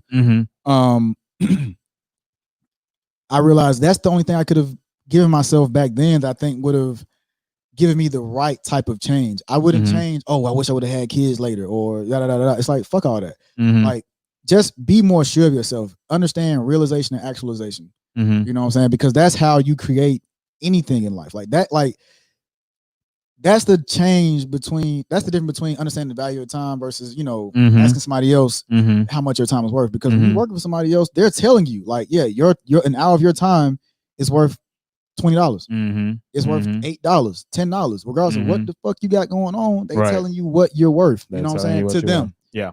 And so, it's like, if I matter enough to me, then I need to be just, finding that sureness within myself, that boldness to say, like, all right, look, I have good ideas too. Right. You know what I'm saying? I have the resources as well. I might not have as much, but I have something. Right. How do you feel about the time that you went through working for the man versus now? Like, how do you summarize that time? If you had to use one word to explain how you use that time, what would that one word be? I would say, when it was like, if I had to compare working for the man versus working for myself. Well, that period of time. Or that period of time of me working for the man. Right. It was wasteful. I would say mostly wasteful, because there were things I still learned, Right. They might have been direct lessons that the company was trying to teach me, but it's like, I learned that whether it was the military or my other job that I'm leaving now, I value me more than anybody else will. Nobody else is going to give me what I feel like I deserve. You know what I'm saying? I have to see my dream through. Right. And knowing that I devoted so many hours to something that I can't give my children other than maybe some food for the time being. You know what I'm saying? But like, there's nothing that I can accomplish at this job. Right. The tangibles. Exactly. The tangibles that there's none of that I can give to my son or daughter. None of it. So understanding that I need to build something that I can pass on to them. That was it. Like, some people, you know what I'm saying, they just devote hours after hours. They devote the overtime, and they pride themselves on, man, shit, I don't work 60 hours a week. I work 80 hours a week. You know what I'm saying? It's like, okay, that's cool and all, but shit, how much of that time did you enjoy? How much of that time you spending with your kids? Right. Because when you're getting home, you want to veg out. Like, your peace should not come from the drive between home and work, or the other way around. And even that can oftentimes not be peaceful because of traffic and assholes or whatever. Right, especially when we're living in Atlanta. Yeah. Atlanta, New York, and LA, and Maryland, or DC, whatever. Like, but yeah, that's really it, man. Just knowing that, like, if I can dedicate 10 hours to somebody else's shit, I can dedicate 10 hours to my own shit. Right. And that 10 hours that I'm devoting to what I'm doing is gonna give me a limitless amount of payout compared to what it like. Because at the end of the day, the job I was working, the cap out for what I'm doing was set until they gave me more. That was it. That was it. What I'm doing for me now, if I fuck around and make you know, turn $1,000 into $10,000, that's on me. Right. And it could be whatever else. It could be 10,000, 1,000 turned to 1,500, or 1,000 turned into 22,000. You know what I mean? But that's, the potential is limitless. There. Yeah. So that would be it for me. Yeah. So yeah. You mentioned the scaling up thing, right? And that got me thinking about just understanding the difference between, while they're both good, right? Understand the difference between, like, somebody creating a business, creating a system that works for them regardless of what they're doing, versus somebody creating a job. You know what I mean? Because self-employment, being a sole proprietor, you know, like, that's still you have your business, but you're still if you stop turning the wheels, that momentum is gonna die out pretty soon. You know what I'm saying? So 100%. So what does that mean to you? You know, explain, you know what I'm saying, the difference, because I feel like you've done a little bit of both, right? Right. So just explain, like, that difference for you being, you know. So for me, I think being an entrepreneur, right? When you decide to become an entrepreneur, it is an exciting it's an exciting time. You are stepping out on your own faith, under your own confidence, and carrying your own weight. I mean, that's just a matter of fact, right? What you do, what you put in is what you get out when you're an entrepreneur, right? So you have to understand that you don't start a business and hire people day one. Right. Typically you don't. Okay. Just depending on your financial setup, it may be different. And depending on what type of businesses you're setting up. But I would say the majority of people, when they first start their own business, it's a very small operation. Right. It's a very small type of a service that they can either do themselves, that they have experience in, or it will be leveraging a family member or somebody to help them, maybe a husband and wife team or something like that. That's typically the way it starts out. But the other side is, if you go out and get some capital, some leverage, by a loan or a bank or something, then maybe you will come in the gate of hiring people. But for me, my experience was, so I started out as a real estate agent, did that for 3 years, became a real estate broker, opened my own real estate company, right? I was my everything. I was basically still an agent, but I was just the broker, right? So that was the mindset. So what I put in is what I put out. I had to go out and recruit agents. I had to go out and do deals. I had to show houses. I had to go to closings. So everything I still had to do myself, right? I was still in the trenches of the hustle. And I think that this is a very important conversation of choosing what type of business you're going to elect to open. Right. Because some businesses, it's just a matter of fact. So let's just look at an attorney, for an example. Right. An attorney is somebody, okay, let's just say if they are an attorney and they decide to open their own practice, they're everything. Yeah. They can't, I mean, now they can, it's possible. This is what a lot of firms do. Then they'll accept associates, and then they will work the hell out of those associates so they can stay at home. Right. But typically you will be everything. Right. So, and that's okay. My experience was I was everything, being a real estate broker, owning this company, doing everything. I got to a point probably about 3 years ago is when I hired my first employee. And I decided to do a specialty. We didn't really cover this in the podcast. I think in the future of entrepreneurship podcast, we'll probably cover the importance of specializing in something, but other people will say, generalizing is the best way to go, but it's up to you. So basically I started my specialty in property management, and with property management, it opened up an opportunity for me to start to offload a lot of that responsibility. I hired a property manager. That property manager then started to take over a lot of the day-to-day operations when it came to the properties. So then that gave me freedom. I got a little taste of that freedom, and I was like, I'm hooked. I'm not going to likewise, right? Likewise. I'm not going to go to a business every day as the employee. Yeah. But I'm just the owner, right? Because there is a mental, I mean, that is a fact. You can be a business owner and just create a job for yourself. Yes. And it not be a self-sufficient business. Right. Because if you're not there, the business is closed. Right. So it gave me a taste of having an operation where I could take a cruise for 7 days. Right. Where money is still coming in and I'm still successful. So when anybody that you ask and you tell them, hey, I want you to create a business and I want you to hire somebody else to run that business and you're going to make the same amount of money. Now, well, you'll make probably a little less because you got to pay the person. But if you make that person scale up to pay for themselves, you make the same amount of money and you don't have to do anything but be the owner. Yep. Right. So that is where you get that taste. And that's where that's where you can really graduate to the next level and you can start to scale up. Yeah. Because once you understand that concept of not trading that time, even as the person that owned the company, right? You can sit at home in your pajamas and you still cashing checks. Yeah. So that's how I got to that point. And then with the car business, it was the opposite. I pretty much went in under the pretense that I'm not running this business. Right. I'm owning it, but I'm not going to run this business totally. I opened my car lot and probably 6 months, not even 6 months, probably 4 months after I opened it, I had my first employee. And then I had 2 more other locations. Right, and then that talks about the aspect of getting out, because you can scale up in a responsible way, but you can also scale up in an irresponsible way, right, where you get ahead of yourself. And it goes for entrepreneurship and investing. Right. Right. Both. So you got to understand and find that comfort to where you can scale up, but it don't hinder you from that to maintain that success. Right. Right. Because if you, like, for my example, I had my first car lot in Mableton. Right. Mm-hmm.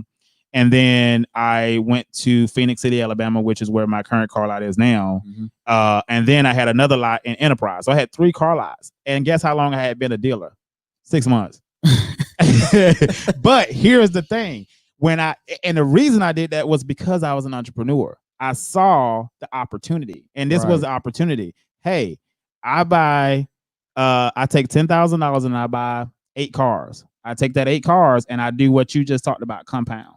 I take that 8 cars and it graduate to 12 cars, 15 cars, 20 cars. And that person that's working in there is going to be the person that's selling every car. Yeah. Right. And so that was the concept. And it could have worked fine, but I would have lost a lot of my time. And that became my reason for closing the 2 lots. 1 lot was just bang out successful. Like the time that it took me to run that thing, I could pretty much sleep. Like I didn't have to do much there. And so I said, that is the golden child.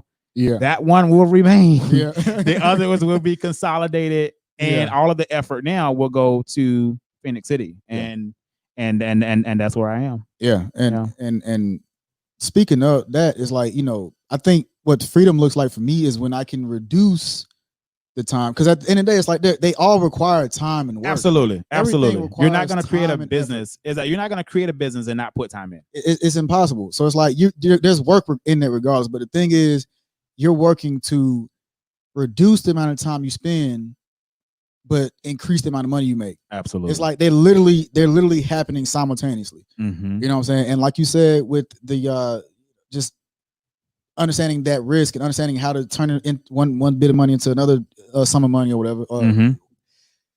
Like just knowing that, like, the same applies to the investment. It's like I have to gradually build up to the amount of risk I'm willing to take. I have to gradually get to where I'm putting 10,000 down this week, and I'm hoping to turn it into 20,000 by, let's say, some point, midpoint next week. You know what I'm saying? Like I can watch an investment lose $2,000, and I'm like, all right, I'm cool. Like I ain't tripping. 2 months ago, that was out of the question. Right. It's like, bro, like you'd hit the panic button and everything. You man, was like, bro. And let's just speak on that, right? Like, I did not become serious about investing and trading until probably mid to late April. Right. Doing that, just having where I devoted so much time to it, I had ups and downs. And something that I think we should speak on too is that, like, sometimes getting the gold too quick can give you a false sense of security, a false sense of confidence, because I had investments that made a little money. I'm thinking I know what the hell I'm doing. You know what I'm saying? And then it turned around and was a big bust. You know what I mean? There were things there were times where I profited out of luck. I just happened to have enough time before expiration on that contract that I bought to where like I was like, fuck it, I'm already down this much. I'm gonna just wait it out and see, I guess. I'm just hoping to make money. I didn't panic sell, you know what I'm saying? But yeah, that maturity with understanding, okay, how much am I willing to risk, not having that false sense of security, knowing that even when I'm making money, I still need to be refining my skill, refining my craft so that I know something else that I didn't know. I'm better at what I'm already doing, just whatever. Like you have to be constantly innovating within your craft and receiving new ideas, whether it's from yourself or somebody else, you know what I'm saying? Because once you say, all right, this is just it, then you leave yourself subject to being washed out, you know what I'm saying? Right. And the competitors are thinking about the next step. They're looking at somebody who's already out there doing it, somebody who already invented the wheel and saying, okay, well, how can I make the wheel better? Right. We can't be the person that's just constantly just thinking, okay, let me reinvent. Like, okay, well, how can I innovate from what's already here while still maintaining certain fundamentals of what was already made? You know what I mean? Right. Keeping that essence. Keeping that essence there. You know what I mean? So how much freedom do you want to attain within this lifetime? Oh boy. If you had to say a 24-hour day. Absolutely. What is freedom gonna look like to you? 24-hour day. I would love to get to a point where I'm working about 4 hours a day, 3 or 4 hours a day, checking in, reading reports, delegating and saying, hey, yeah, this is approved, this is blah, blah, blah, blah. Right. That is my ultimate goal. Like, and well, the ultimate goal really is to not have to do that 3 or 4 hours. It's really just whenever I want to.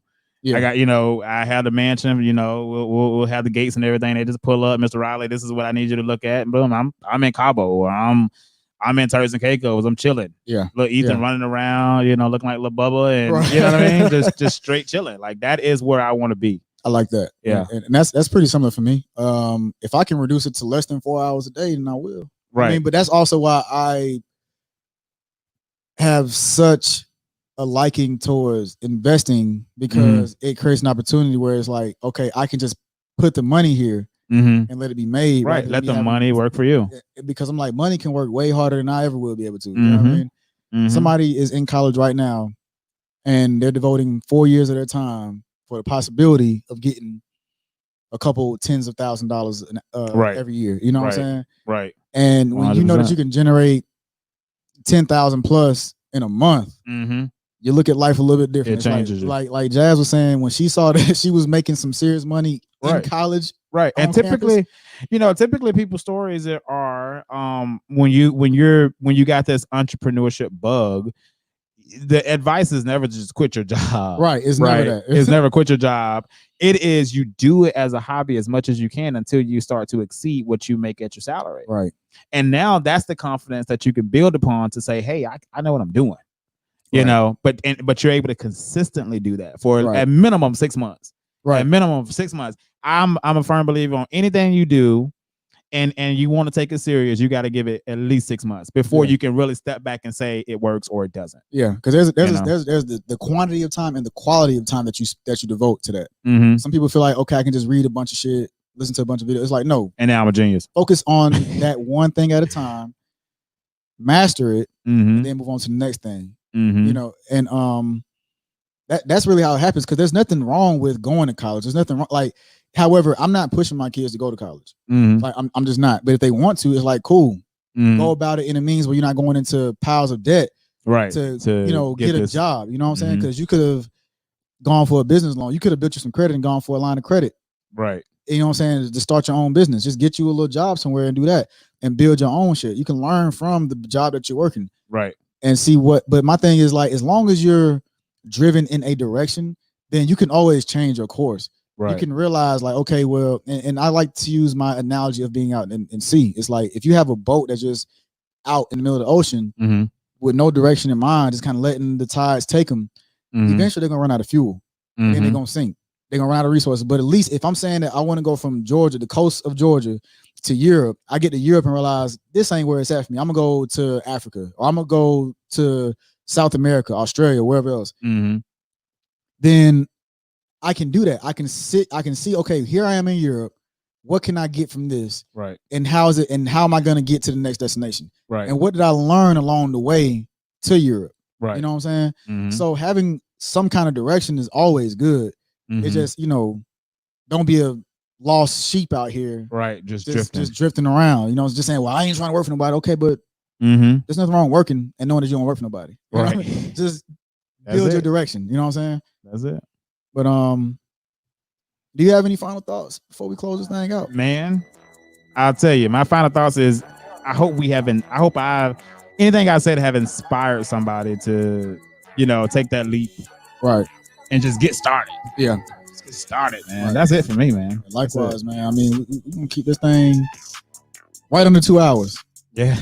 Longest podcast we're at 1 ever. hour, 59 minutes, and 54 seconds. So this is it. We appreciate y'all coming through. We'll see y'all next week. All right, man. Bye. Let me get us out of here. See y'all later. Raymond, and I'm the host of New Wave Real Talk. Thank you so much for watching the show today. Please go ahead and comment and subscribe if you're watching either on YouTube or Facebook. Comment. Let me know how you liked today's show. Also, if you want to be a featured guest on the show, this is how you get in contact with me. Email newwaverealtalk@gmail.com. Let me know what you have to offer to the Black community, and I will do my best to get back with you as it relates to when would be a good time for you to come on the podcast. So thank y'all so much for the support, and I will see you next Friday, and we will do it again. We'll rock it out again. So thank y'all for being here, and I'll see you on the next one. Peace.